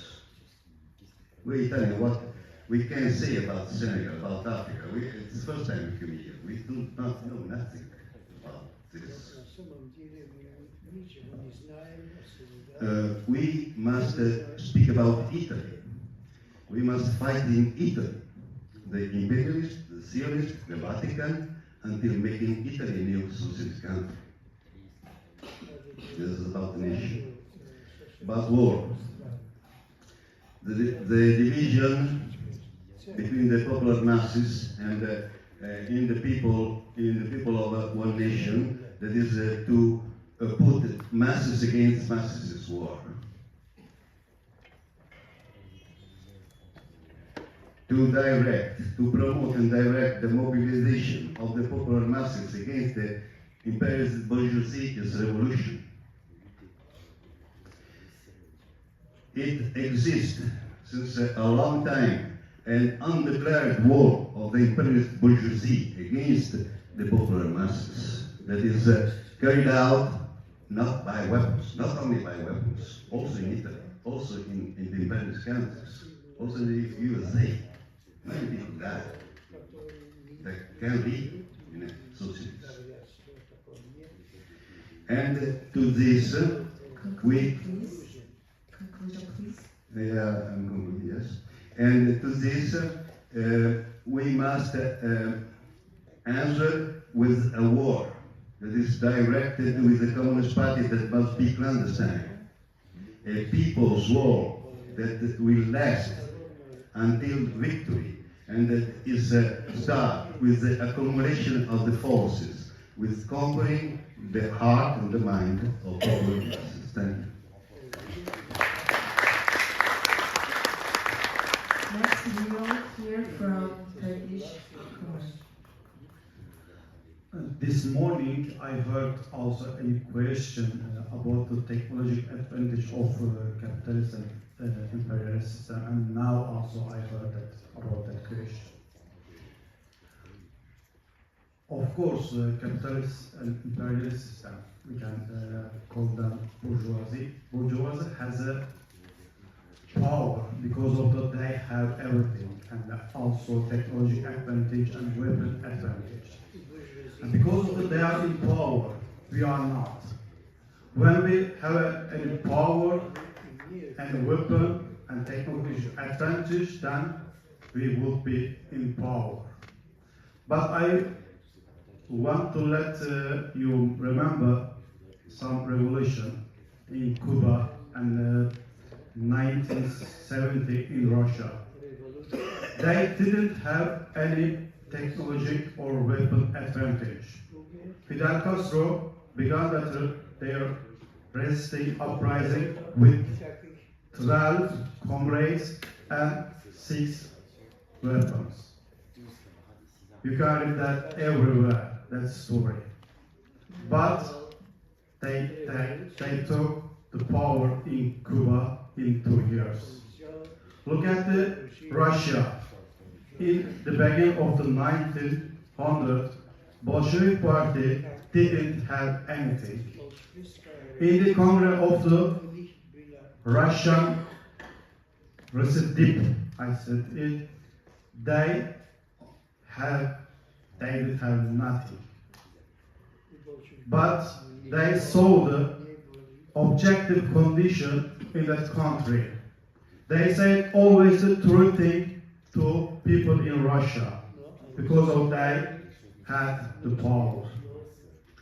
And now I let you again remember, if in the streets in our country, for example in Germany, in France, if we block all of the street, we didn't make anything about the rural class. How can they send any weapon to the Africa? How can they begin any war against us? Firstly, you have to ask it. If we didn't make about the imperialist capitalist system, they don't have anything.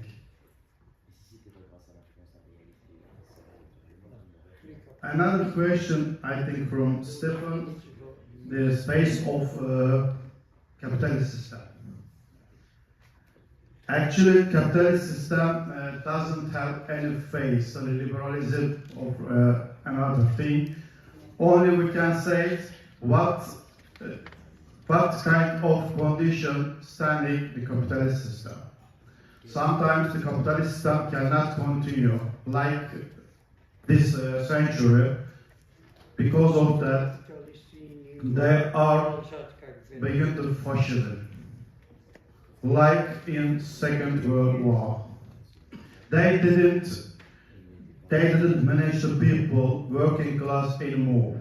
They need another tools to manage people. Because of that, fascism was in power. And today, also the same condition. They don't manage anymore that system because of they need fascism. Look at the Europa. The capitalist bourgeoisie class in the Europa use all of the class. For example, look at the Germany. And the refugees people,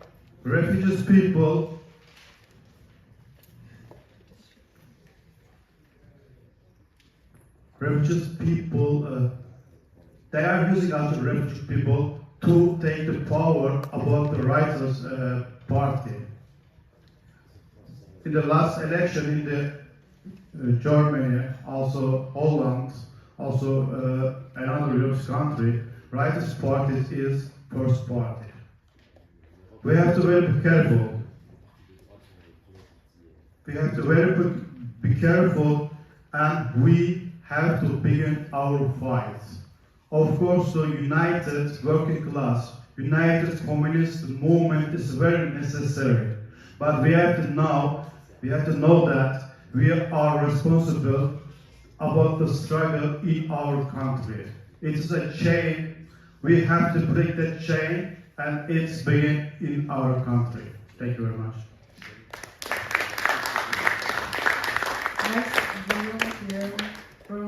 Please keep 5 minutes. Merci beaucoup, camarades. Moi, je suis d'accord avec les camarades qui disent que, en fait, le capitalisme, c'est la guerre. Il n'y a pas de capitalisme sans guerre. Quand on dit que ça fait 5 siècles que les Africains sont en guerre, quand c'est le Congo, etc., etc. Mais camarades, quand même, j'attire l'attention sur le fait que la guerre dont on parle ici, c'est la prochaine là, qui va avoir le même caractère que ce qu'on appelle la Deuxième Guerre mondiale. Il va y avoir un affrontement entre les BRICS, tout ou partie des BRICS, avec les États-Unis, l'Union européenne, le Japon, Israël, plus même l'Australie et la Nouvelle-Zélande, avec AUKUS. C'est ça la réalité. C'est à ça qu'il faut se préparer. Alors moi je propose, parce que tout simplement, ce sont ces pays, ces puissances impérialistes qui dominent le monde depuis 5 siècles, les uns après les autres. Ça a été les Anglais, peut-être avant les Anglais, les Espagnols, etc. War. Moi je parle pas anglais. Hein. Vous savez, je considère la langue française, la langue anglaise, tout ça comme une langue barbare. Hein. Je préfère la langue chez nous. Mais je dis quand même voilà. Eh bien, War Save America. C'est ça la pratique politique des États-Unis aujourd'hui. Pour garder son hégémonie, il utilise la guerre pour sauver son hégémonie sur le monde. Et les puissances qui résistent à ça aujourd'hui, qui ont la capacité stratégique et militaire de lui opposer défensivement, peuvent avoir une victoire, ce sont ces pays-là. Car il ne faut pas échapper. Il ne faut pas qu'on nous dise la guerre c'est. Non. La guerre c'est laquelle nous devons nous positionner. Dans quel camp nous serons quand ça va être déclenché? Dans quel camp les forces africaines seront? Ceux qui disent que le Congo est plié aux jeunes manifestations, dans quel camp tu seras demain, toi, Congolais? Quand ce sera cette guerre-là, tu vas te mettre du côté des multinationales qui pillent ton pays, ou tu vas te mettre du côté de la Chine et de la Russie? C'est la question qui nous est posée. Alors moi je propose une vaste campagne de la plateforme, une vaste campagne de la DIP autour des mots suivants: la paix, le pain, la souveraineté, l'égalité.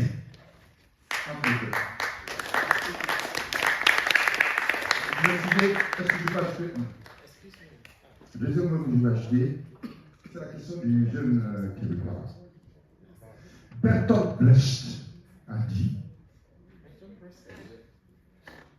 que la démocratie en crise féconde le fascisme. Tout État est un État de classe. Les États auxquels on a affaire, soit c'est des États chez nous néocoloniaux, bourgeois donc néocoloniaux, ou des États comme aux États-Unis ou en France ou dans l'Union européenne, des États de la grande bourgeoisie monopoliste du capital financier. Mais la démocratie est une méthode par laquelle ils exercent la dictature de classe en réalité. Mais quand cette démocratie entre en crise, ils n'ont plus les moyens de tromper les gens. Parce qu'ils commencent à affamer le peuple là-bas. Ils commencent à créer la misère chez eux. Ils savent que ça va déboucher sur une révolte. À ce moment, ils se fragilisent. N'opposons pas démocratie et fascisme. Parce que c'est en fait deux formes de la dictature. Dimitrov l'a expliqué très bien. Le fascisme, c'est la dictature terroriste du capital financier. La démocratie, c'est la dictature tout simplement du capital financier. Dernier point, si vous me permettez. C'est la question de la théorie.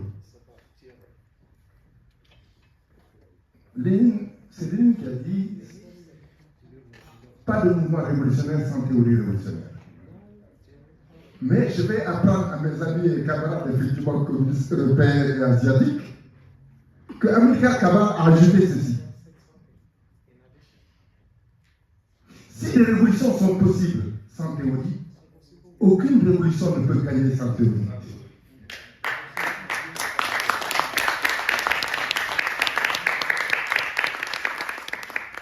Ça, c'est un des apports essentiels du communisme qu'est Amilcar Cabral. Il y a d'autres apports, mais celui-là, il est fondamental. Très clairement. Parce que c'est vrai, la commune a été une révolution, hein, la commune de Paris. Mais elle n'était pas appuyée sur une révolution, c'est une théorie. Le facteur subjectif était relativement absent. D'ailleurs, au début, 3 mois avant, Marx disait qu'il ne faut pas y aller aux Parisiens. N'allez pas à l'assaut. Mais quand ils sont partis, il dit le peuple est parti à l'assaut, le président est parti à l'assaut du ciel, mais nous l'accompagnons. Parfois, les révolutionnaires peuvent se retrouver dans des situations où les choses se font sans eux, parce qu'ils n'étaient pas suffisamment préparés. Donc, attention à la problématique de la théorie. Elle est fondamentale. Il ne faut pas voter en touche par rapport à la théorie. Sinon, on peut effectivement se battre, être très héroïque dans le combat. Mais ça ne marchera pas. Et c'est là où la question de la théorie, c'est la question de la science. Quelle science on met en avant? Sur quelle base d'enquête dans notre société pour la connaître? C'est parce qu'il a résumé. Les philosophes ont interprété, il s'agit de transformer le monde. Si nous voulons transformer, il faut la science pour transformer le monde. Merci, Carole.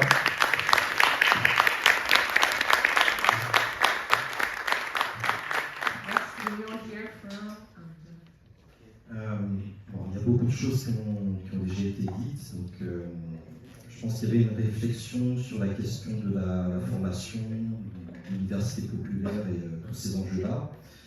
Il y a le problème de l'historiographie bourgeoise de manière générale qui est abordé, puisque nous pouvons emporter des batailles dans la vraie vie et nous retrouver perdants dans les livres d'histoire. Donc ça aussi, c'est un élément du système. C'est un des outils de domination du système impérialiste et capitaliste sur lequel il est nécessaire de se battre. Donc effectivement, des figures comme Pateba, comme Kizerbo, comme Charentadios sont importants.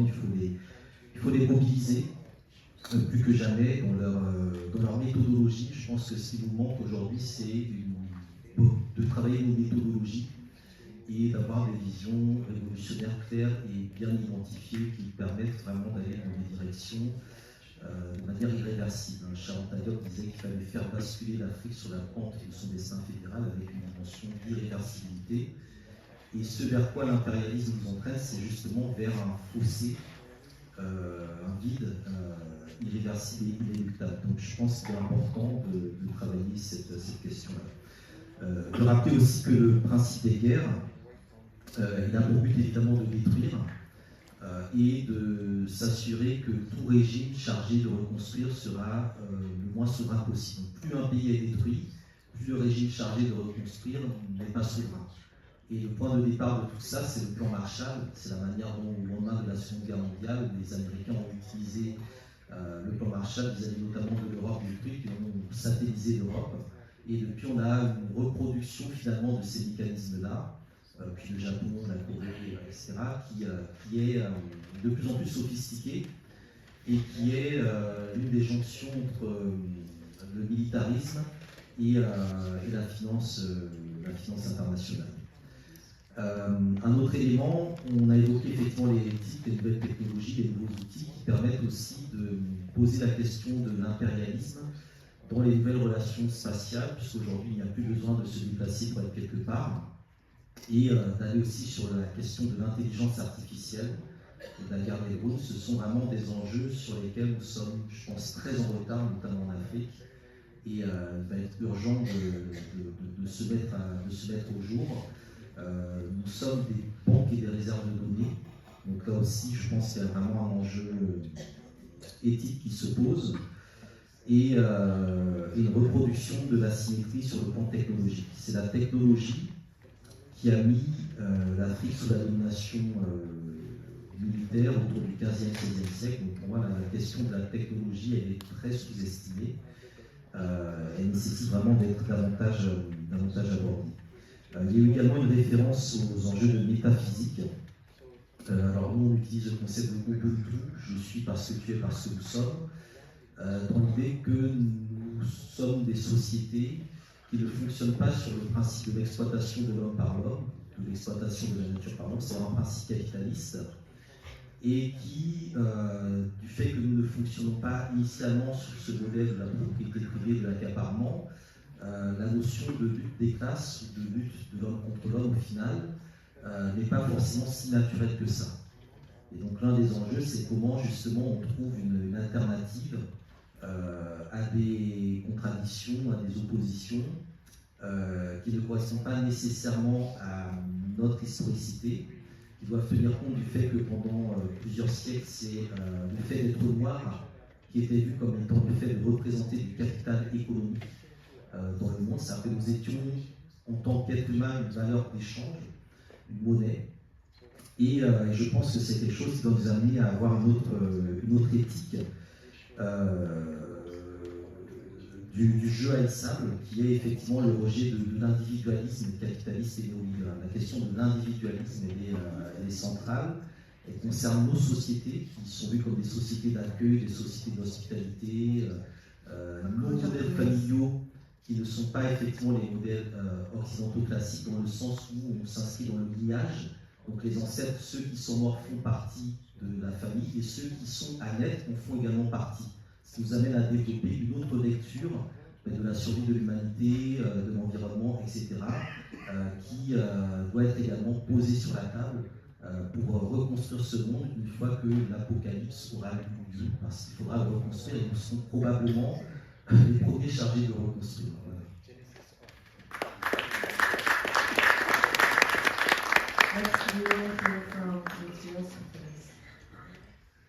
Firstly, I'd like to thank all of you, and especially the comrades from Africa, for the lessons they are giving to us. Lessons on practice and theory, and on social position, which is necessary. Allow me to thank you on behalf of Revolutionary Unification and in behalf of the working group of the World Anti-Imperialist Platform.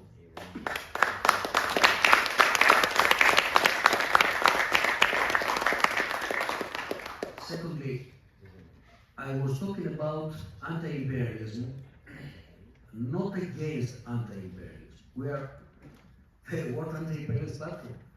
I'm not against anti-imperialism. I'm just saying that anti-imperialism at the surface level is not enough.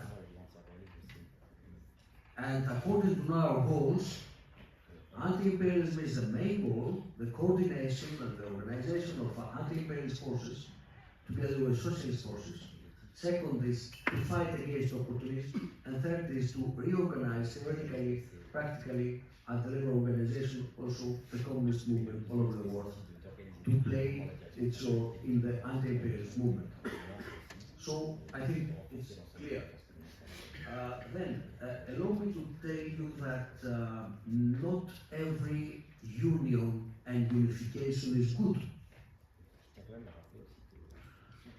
Let me give you an example, historical example, which is tragic for my country. I mean, nobody asks us, but they make us members of NATO. NATO is an imperialist bloc led by USA. After our civil war, when the communists were defeated, the regime, the monarcho-fascist regime of the country, moved us to NATO. At the same way they move us to, in brief, I'll tell you, it's a hard core, a center, led by imperialist countries such as Germany, and is a periphery. Between center and periphery, there are colonized or semi-colonized relations. We know very well that in our country, which country became a death colony by the force of European Central Bank and IMF. This is European Union. And altogether, that imperialist integration, so-called European Union, is against all the world together with the other imperialist centers, taking super value, etc., from all over the world.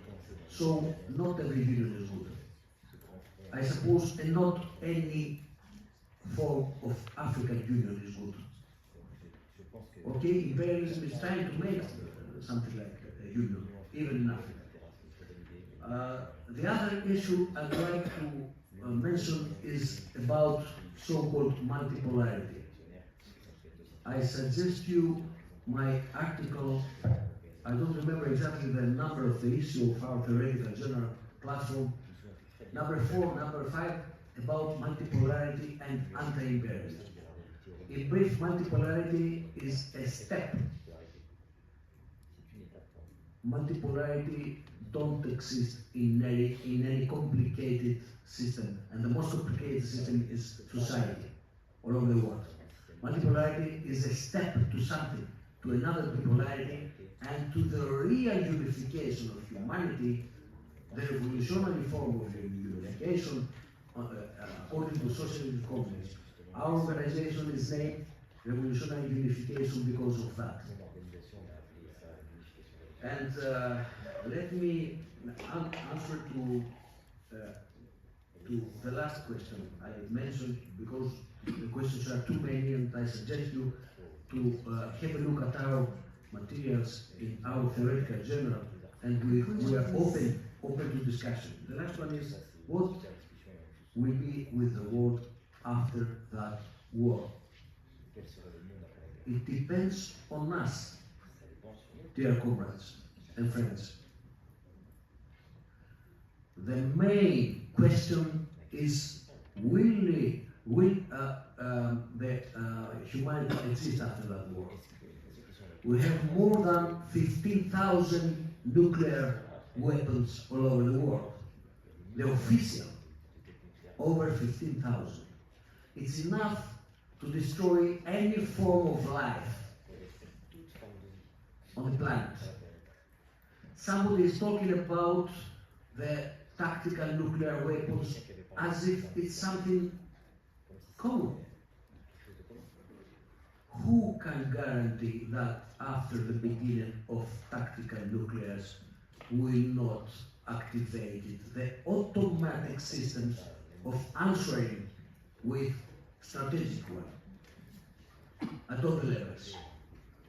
Nobody knows.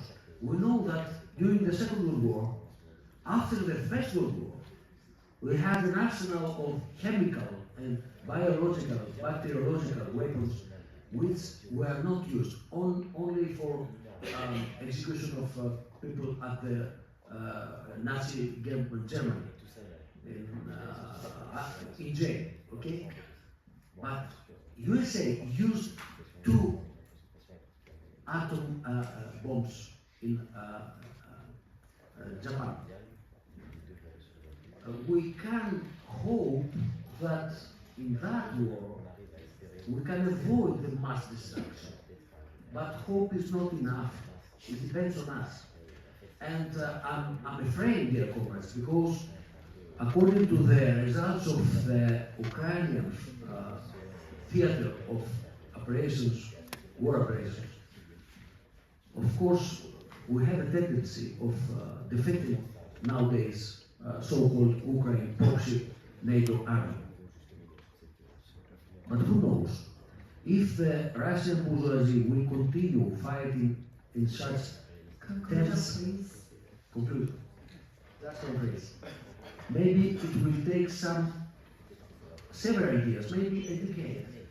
Do you think that imperialism will wait in a tactical level for the destruction of all their proxies? I don't think so.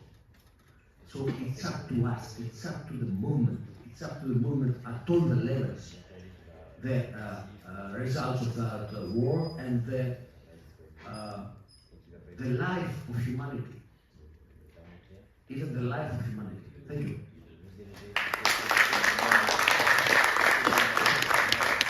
To enrich our discussion, we are going to hear a few more important speakers in addition to those on the podium. First, we are going to hear from Jotiba.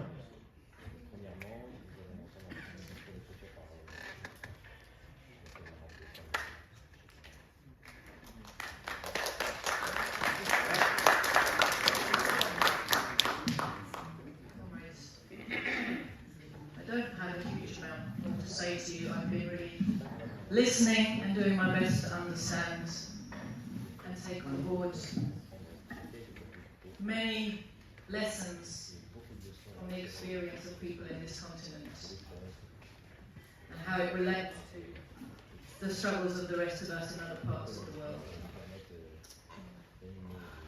I hear from a lot of people a feeling that, okay, it's all very well for us to come and talk, but what's our program? We don't just have theory, our theory must be a guide to action. What are our actions going to be? What are we promising to do when we leave this conference hall? And I think it's a fair question.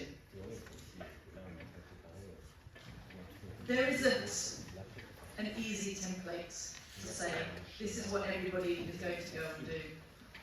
You know why? Because we're all working in different conditions, whether it's the forces at our disposal, the concrete conditions, whether we're in the imperialist country or the oppressed country. But there are some general principles. So the first thing is, theoretically, we're aligning ourselves to understand who are our friends and who are our enemies. No matter which side of the global divide we're living on, we are in the same movement, and we need to work out who are our friends and who are our enemies, so we work together, maximize the strength of our movement. Work seriously for victory. We need to train cadres to understand Marxism and popularize it amongst the masses. Because fundamentally, it's not us who wins this war, it's the masses.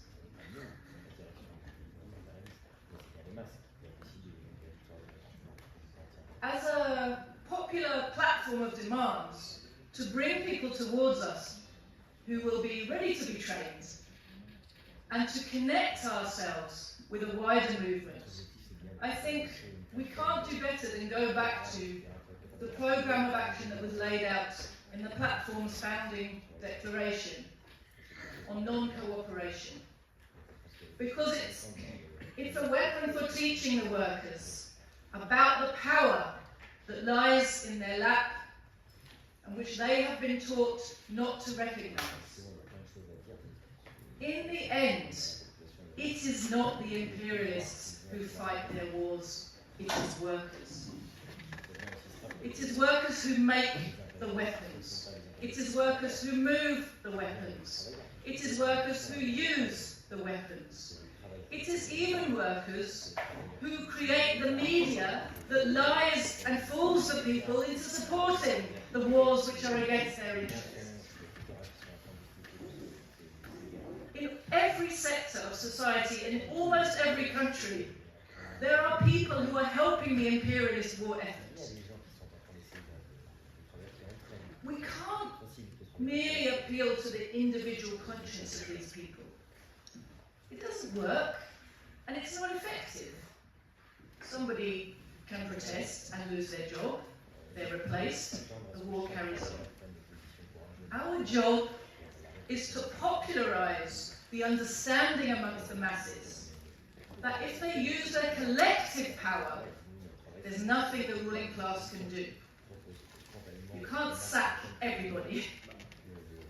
Capitalism is over. We have, certainly in my country, and I think in many countries in the world, trade union movements who have been completely bought off by our class enemies, who refuse to educate their members and lead their members in the way that their members deserve in their class interests. We need to force into the unions these discussions and these demands from the bottom upwards. They're not going to come from the top down.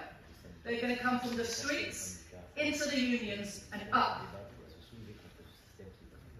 But when it comes to a meaningful program of action that not only has the potential to stop war in individual places, of course, in the end, war comes from imperialism, and imperialism has to be defeated.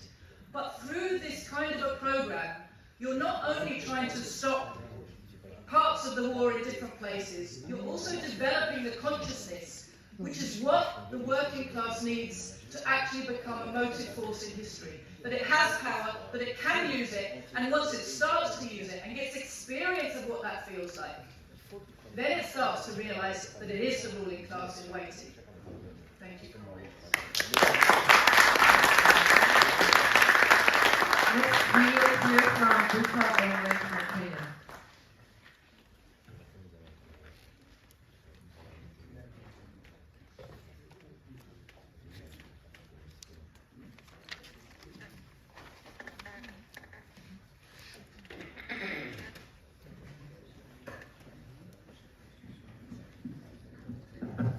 Thank you. I just want to make a few quick remarks, final remarks actually, and it will just be a summary, particularly things that I've been thinking about since my presence in this conference, and probably I would also insist that they are not just my ideas, they are certain collective things that have happened in the course of the communist movement, and particularly from the Communist Party of Kenya perspective. The first thing is the solidarity between the global north or the global south, or the developed countries and the developing countries, or the oppressed nation and the oppressing nations. I think there is quite a dialectical relationship that we can exploit to advance our movement from one level to the other. Especially, remember, during the the Second International and the Third International, the debates at that time was if the Comintern could support the national liberation movements or not. And the Second International, auctioned the working class by saying that they cannot support the national liberation movement in the colonized countries. But Lenin in the Third International said it clearly.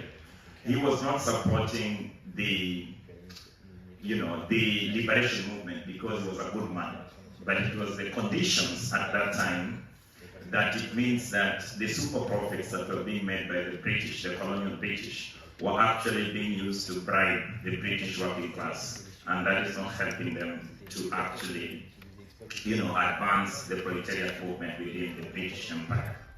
I think today we can also see that if the communist parties are strong in Africa, and particularly in the global south, then it basically means there will be no super exploitation taking place from the global south to the global north.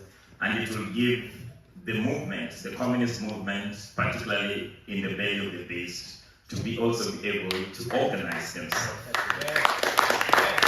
So that dialectical relationship could help us. The second one, of course, why this platform actually exists, the World Anti-Imperialist Platform, is because the biggest threat for the communist movement still, just like in the Second and the Third International, is the revisionism and opportunism. So it's our task again, as the communist movements under this platform, to make sure that we expose the wrong ideas. Because, comrades, when communists agree, or when communists disagree, especially when they disagree, it must not be interpreted as just squabbles among friends or families or people who don't like each other.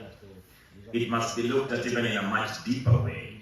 Especially the Communist Party of Kenya has also been a victim of revisionism and opportunism. And sometimes when we fight, we get letters from friends or communists who love the Communist Party and tell us, why don't you come together? But again, today we are also confronted to make it clear that when communists really fight, it's not about squabbles of individuals. It is actually an emergence of revisionism, an emergence of opportunism, and those in opposition to it. And it should be studied and fought in that manner. That revisionism and opportunism are not issues that we support. We resolve those contradictions by negotiations. But it is, a fight of life and death. And I think that is why the World Anti-Imperialist Platform exists. And finally,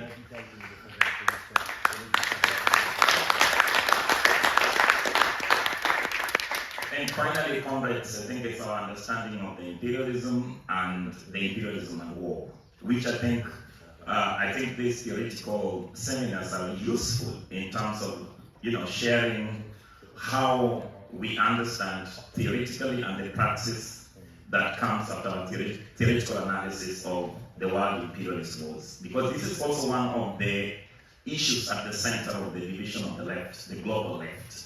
If we continue to advance our understanding collectively, and at least admit that our duty is just not to, and I just repeat what I said 2 days ago, our duty is just not to have endless analysis, but at one moment, we must move the struggle from one level to the other. I think our attitude in regard to the NATO proxy war in Ukraine is at the center of moving the struggle from one level to the other. Our attitude towards the genocidal, Zionist entity in Palestine and the role that Iran and the entire resistance axis has taken informs how we move this struggle from one level to the other. And finally, even our attitude towards China, especially its role in the global south and as a de facto leader of the global south and the developing countries, also help us to move this struggle to the other. I think we should identify areas that we agree on, and the areas that we disagree on, I think we can continue to debate them to come up with a sound policy to help us move struggle from stage A to B. Thank you very much, dear comrades.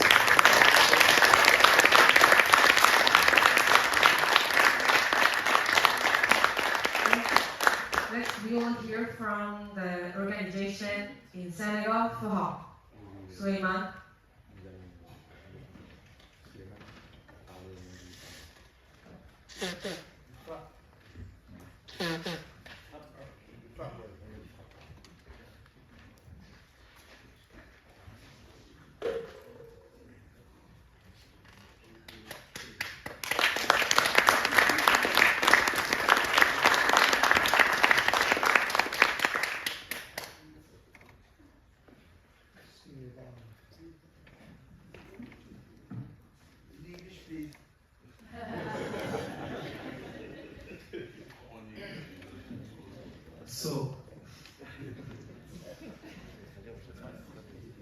Merci beaucoup. Donc, les mots du FRAPP aujourd'hui, je pense que l'Union pour sur le FRAPP, pour ceux qui ne le connaissent pas, c'est une organisation au Sénégal qui est un front pour une révolution anti-impérialiste populaire et panafricaine. Le nom du FRAPP résume très bien les orientations du FRAPP, qui est un front qui est parti de jeunes sénégalais assez déçus de l'ingérence, on va dire, politique au Sénégal en 2012, qui ont compris que les changements de régime, ce n'était pas ça le moteur du changement de la révolution, et qui ont voulu être dans une pratique, donc dans une activité continue. Et pour une révolution, pour impulser la révolution anti-impérialiste populaire et panafricaine, qui est partie donc de tout ce qu'on a dit ici pendant tout ce week-end, d'identifier un ennemi commun et de faire tourner la société et de mobiliser tous les citoyens suivant un ennemi commun, qui est pour nous l'impérialisme. Et au Sénégal, l'impérialisme et le visage de l'impérialisme au Sénégal est la France. C'est pour ça que je porte même un t-shirt où c'est écrit France dégage.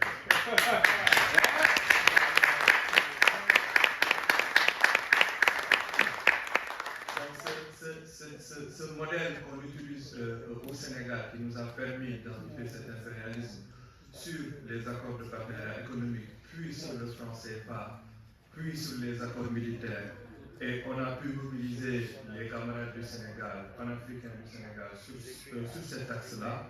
On a eu des liens avec les camarades de l'Afrique de l'Ouest.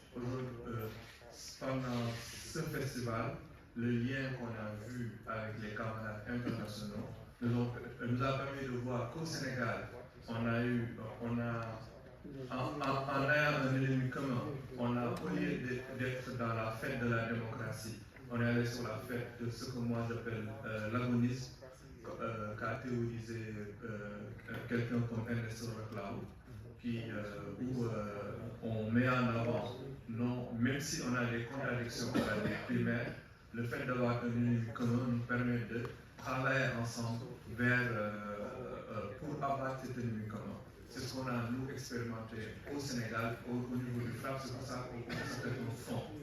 On n'a pas tous les mêmes méthodologies, peut-être tous les mêmes orientations, mais on a un ennemi commun et une vision commune qui est une vision anti-impérialiste. Nous, on le vit au Sénégal, et à travers cette conférence, on voit qu'on peut le vivre au niveau du monde. Parce que pendant tout ce week-end, on a tous les camarades de la Corée, les camarades de la France, les camarades de la Grande-Bretagne, les camarades du Canada, les camarades québécois, les camarades mauritaniens. On a tous vu qu'on a tous des façons de faire différentes suivant les pays. Les façons de faire différentes suivant le pays et le contexte, mais on a tous un ennemi commun qui est l'impérialisme. Et aujourd'hui, on se félicite de ces moments-là qu'on veut qu'on puisse perpétuer. Nous, c'est la première fois qu'on est à cette conférence, c'est la 7e, on veut qu'on puisse perpétuer ces moments d'échange pour partager et qu'on voit le monde aujourd'hui. Moi, j'ai bien aimé les échanges qu'on a eu avec Billy du Canada, où on a vu la vision de ce qui se passe au Canada à travers des yeux d'anti-impérialistes.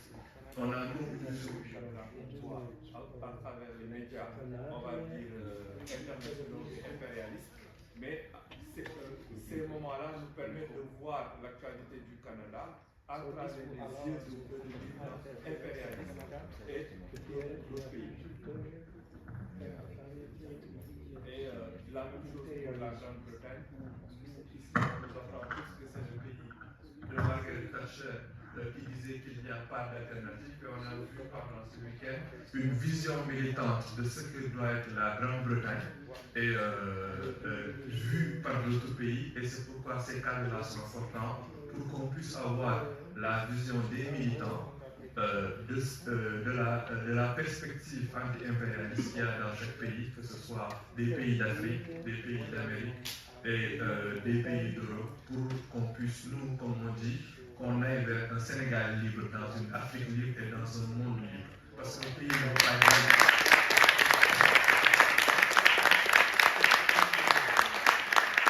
Parce qu'un pays tout seul, pour nous, le Sénégal ne peut pas être libre si l'Afrique n'est pas libre et l'Afrique ne peut pas être libre si le monde n'est pas libre.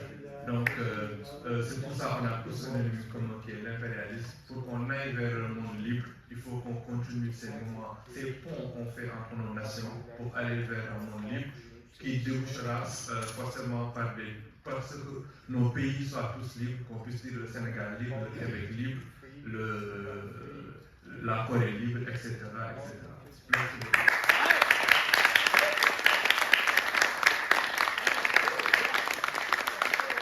Next, we will hear from Elisa Epane.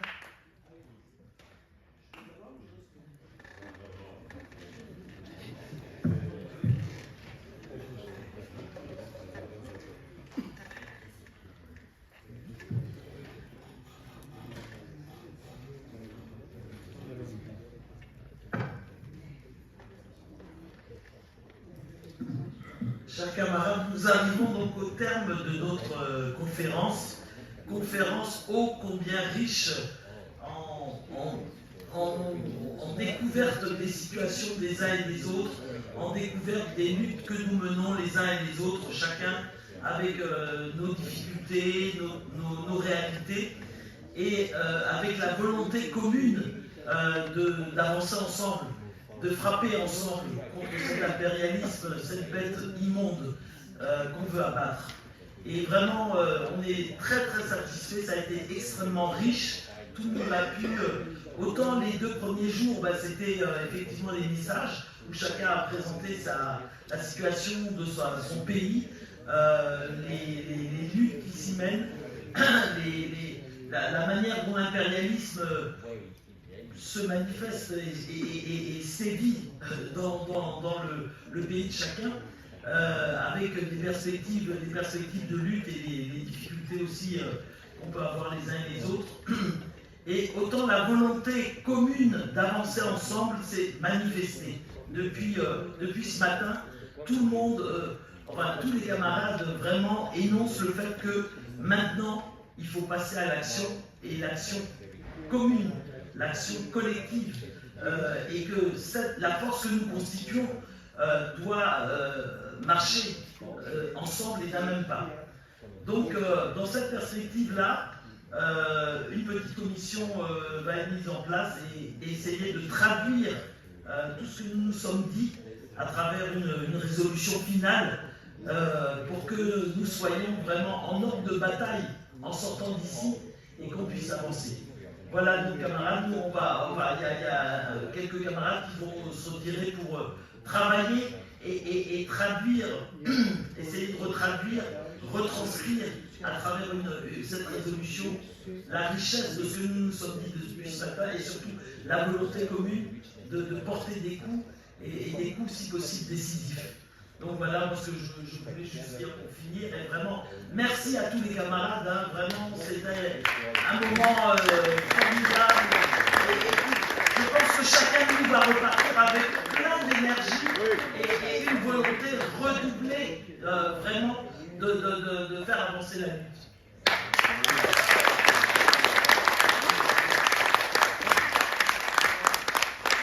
Next, we will hear from Adama Koulibaly.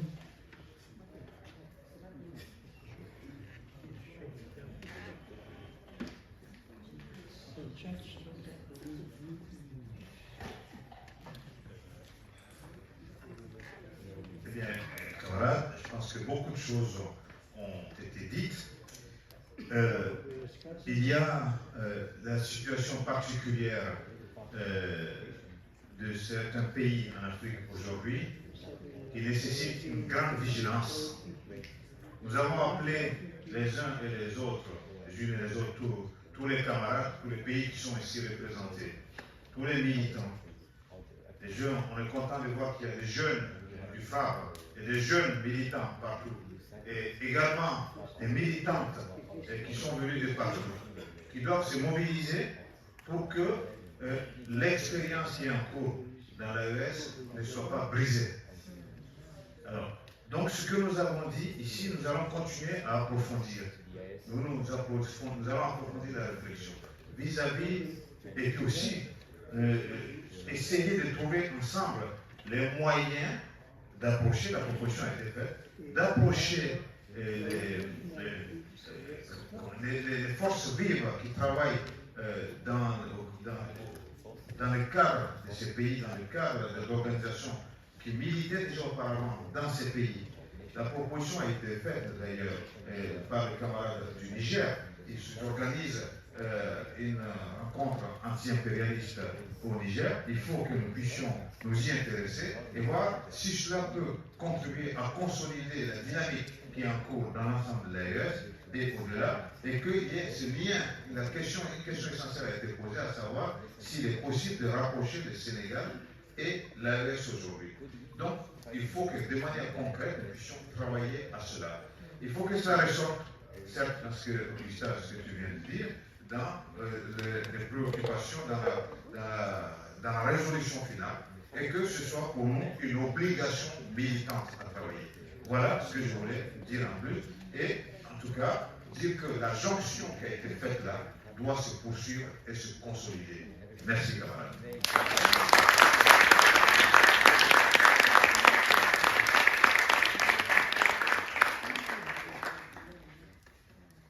Next, we will hear from the message of the Stepan Jew,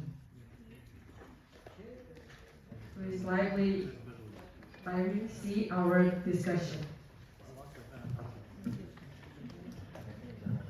Bonsoir, je vais donc lire les 3 réponses de Stepan Jew, organisateur de la plateforme mondiale anti-impérialiste. Il a résumé donc sur les 3 questions principales. La première, c'est sur le bloc. Donc le bloc ou le Front mondial que nous devons former aujourd'hui est un bloc anti-impérialiste et un front anti-impérialiste. Pendant la Seconde Guerre mondiale, nous avions un bloc antifasciste et nous devons l'appliquer de manière créative et non dogmatique. Aujourd'hui, nous luttons contre le camp impérialiste des États-Unis et de l'Europe et non contre le camp fasciste de l'Allemagne d'Hitler, de l'Italie de Mussolini et du Japon de Tojo. Zelensky, Netanyahu et Yunfagel de la République de Corée, c'est-à-dire la Corée du Sud, sont tous des forces fascistes. Cependant, ils sont des marionnettes de l'impérialisme. Notre principal ennemi n'est pas les forces fascistes par procuration, mais les forces impérialistes que sont les manipulateurs et les dirigeants dans les coulisses. Même si nous vaincrons les forces fascistes, tant que les puissances impérialistes resteront fortes, la guerre continuera. Nous devons mettre fin aux forces impérialistes. La lutte antifasciste est importante, mais la lutte anti-impérialiste est primordiale et essentielle dans notre époque. Deuxième réponse à propos du Parti communiste grec, KKE. Le KKE a suivi la ligne révisionniste de Gorbatchev depuis qu'il a expulsé son ancien secrétaire général Nikos Zachariadis, qui a combattu le révisionnisme depuis son arrivée au pouvoir en Union soviétique en 1953. En 2000, le KKE a élaboré la théorie absurde qui s'appelle la pyramide impérialiste. Celle-ci montre que le KKE ignore la théorie marxiste-léniniste. Il s'agit d'une théorie complètement erronée qui nie la théorie de Lénine selon laquelle l'impérialisme est un stade le plus élevé du capitalisme.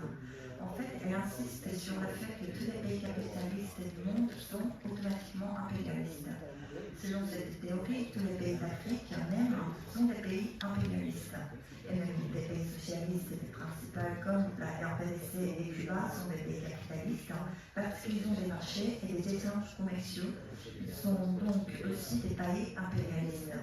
Cela finit par définir tous les pays comme des pays impérialistes et fait disparaître l'objectif de la lutte de notre peuple. Puisque le KKE revendique une théorie aussi ridicule et divise le mouvement communiste international, Solidnet, qui a un réseau de solidarité entre les partis communistes et ouvriers du monde entier, n'est pas en mesure de remplir son rôle. C'est parce que le KKE est un organisateur de facto de Solidnet. Cela profite incontestablement à l'impérialisme. Cela démontre donc à quel point les tendances révisionnistes, opportunistes et pro-impérialistes du KKE ont atteint un niveau élevé. Les partis communistes et anti-impérialistes du monde entier devraient être conscients des graves problèmes et des erreurs fatales du plateforme mondiale anti-impérialiste a toujours mené une bataille idéologique contre le révisionnisme et l'opportunisme des KKE, qui est la version moderne de l'ultra-impérialisme de Kautsky et de la théorie trotskiste de l'opportunisme. La troisième réponse concernant la guerre en Ukraine. Malheureusement, la guerre en Ukraine risque de s'éteindre. Tout d'abord, le tentant de lever les restrictions sur les missiles fournis aux autorités de Zelensky et même d'envoyer des troupes. Comme un miroir, la Russie a répondu qu'elle lèverait également les restrictions sur l'utilisation des armes nucléaires tactiques. En outre, les autorités de Zelensky et l'OTAN diffusent des fausses nouvelles sur le déploiement de forces spéciales par la RPDC afin de lever réellement les restrictions sur les missiles. La République de Corée, la Corée du Sud, est également en contact avec l'OTAN et propose de fournir des armes offensives aux autorités de Zelensky. Nous savons déjà que la guerre en Ukraine a déclenché la guerre en Asie occidentale, c'est-à-dire au Moyen-Orient, au-delà de l'Europe de l'Est. Et il est indéniable que les guerres en Ukraine et en Asie occidentale facilitent la guerre en Asie orientale et dans le Pacifique occidental. L'OTAN va au-delà de l'organisation du traité de l'Atlantique complet et devient l'organisation du traité de l'Atlantique Pacifique. Il convient de noter que les États-Unis et l'Union européenne ont pratiquement convenu de la pacification de l'OTAN, au-delà des politiques de l'OTAN vers l'Est, lors du sommet de l'OTAN à Washington en juillet dernier. Et il organise de nombreux blocs militaires et mène des exercices de guerre à cet égard. Malheureusement, le monde entier, cela montre que dans la tempête de la Troisième Guerre mondiale, provoquée par le camp impérialiste, nous y sommes dedans. Nous opposons à la guerre et espérons la paix, mais pour cela, nous devons nous organiser, nous mobiliser, résister et lutter contre l'impérialisme. Comme nous l'avons déjà dit clairement, le camp anti-impérialiste qui possède la supériorité en termes de capacité, de justification et d'opération remportera la victoire finale contre le camp anti-impérialiste, impérialiste. Comme cela a été le cas tout au long de l'histoire, la jeunesse doit être à l'avant-garde de la résistance et de la protestation du peuple. La lutte pour la justice de notre peuple uni sera certainement victorieuse. Merci.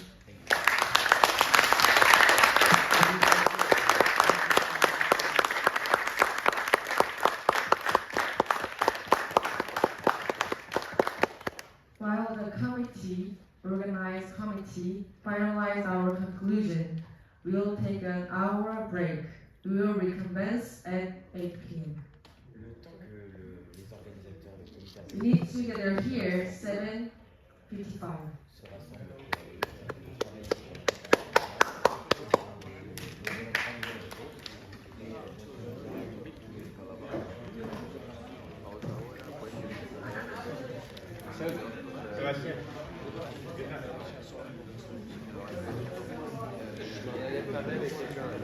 During an hour, we would like to recommend you to look around this museum. This museum is very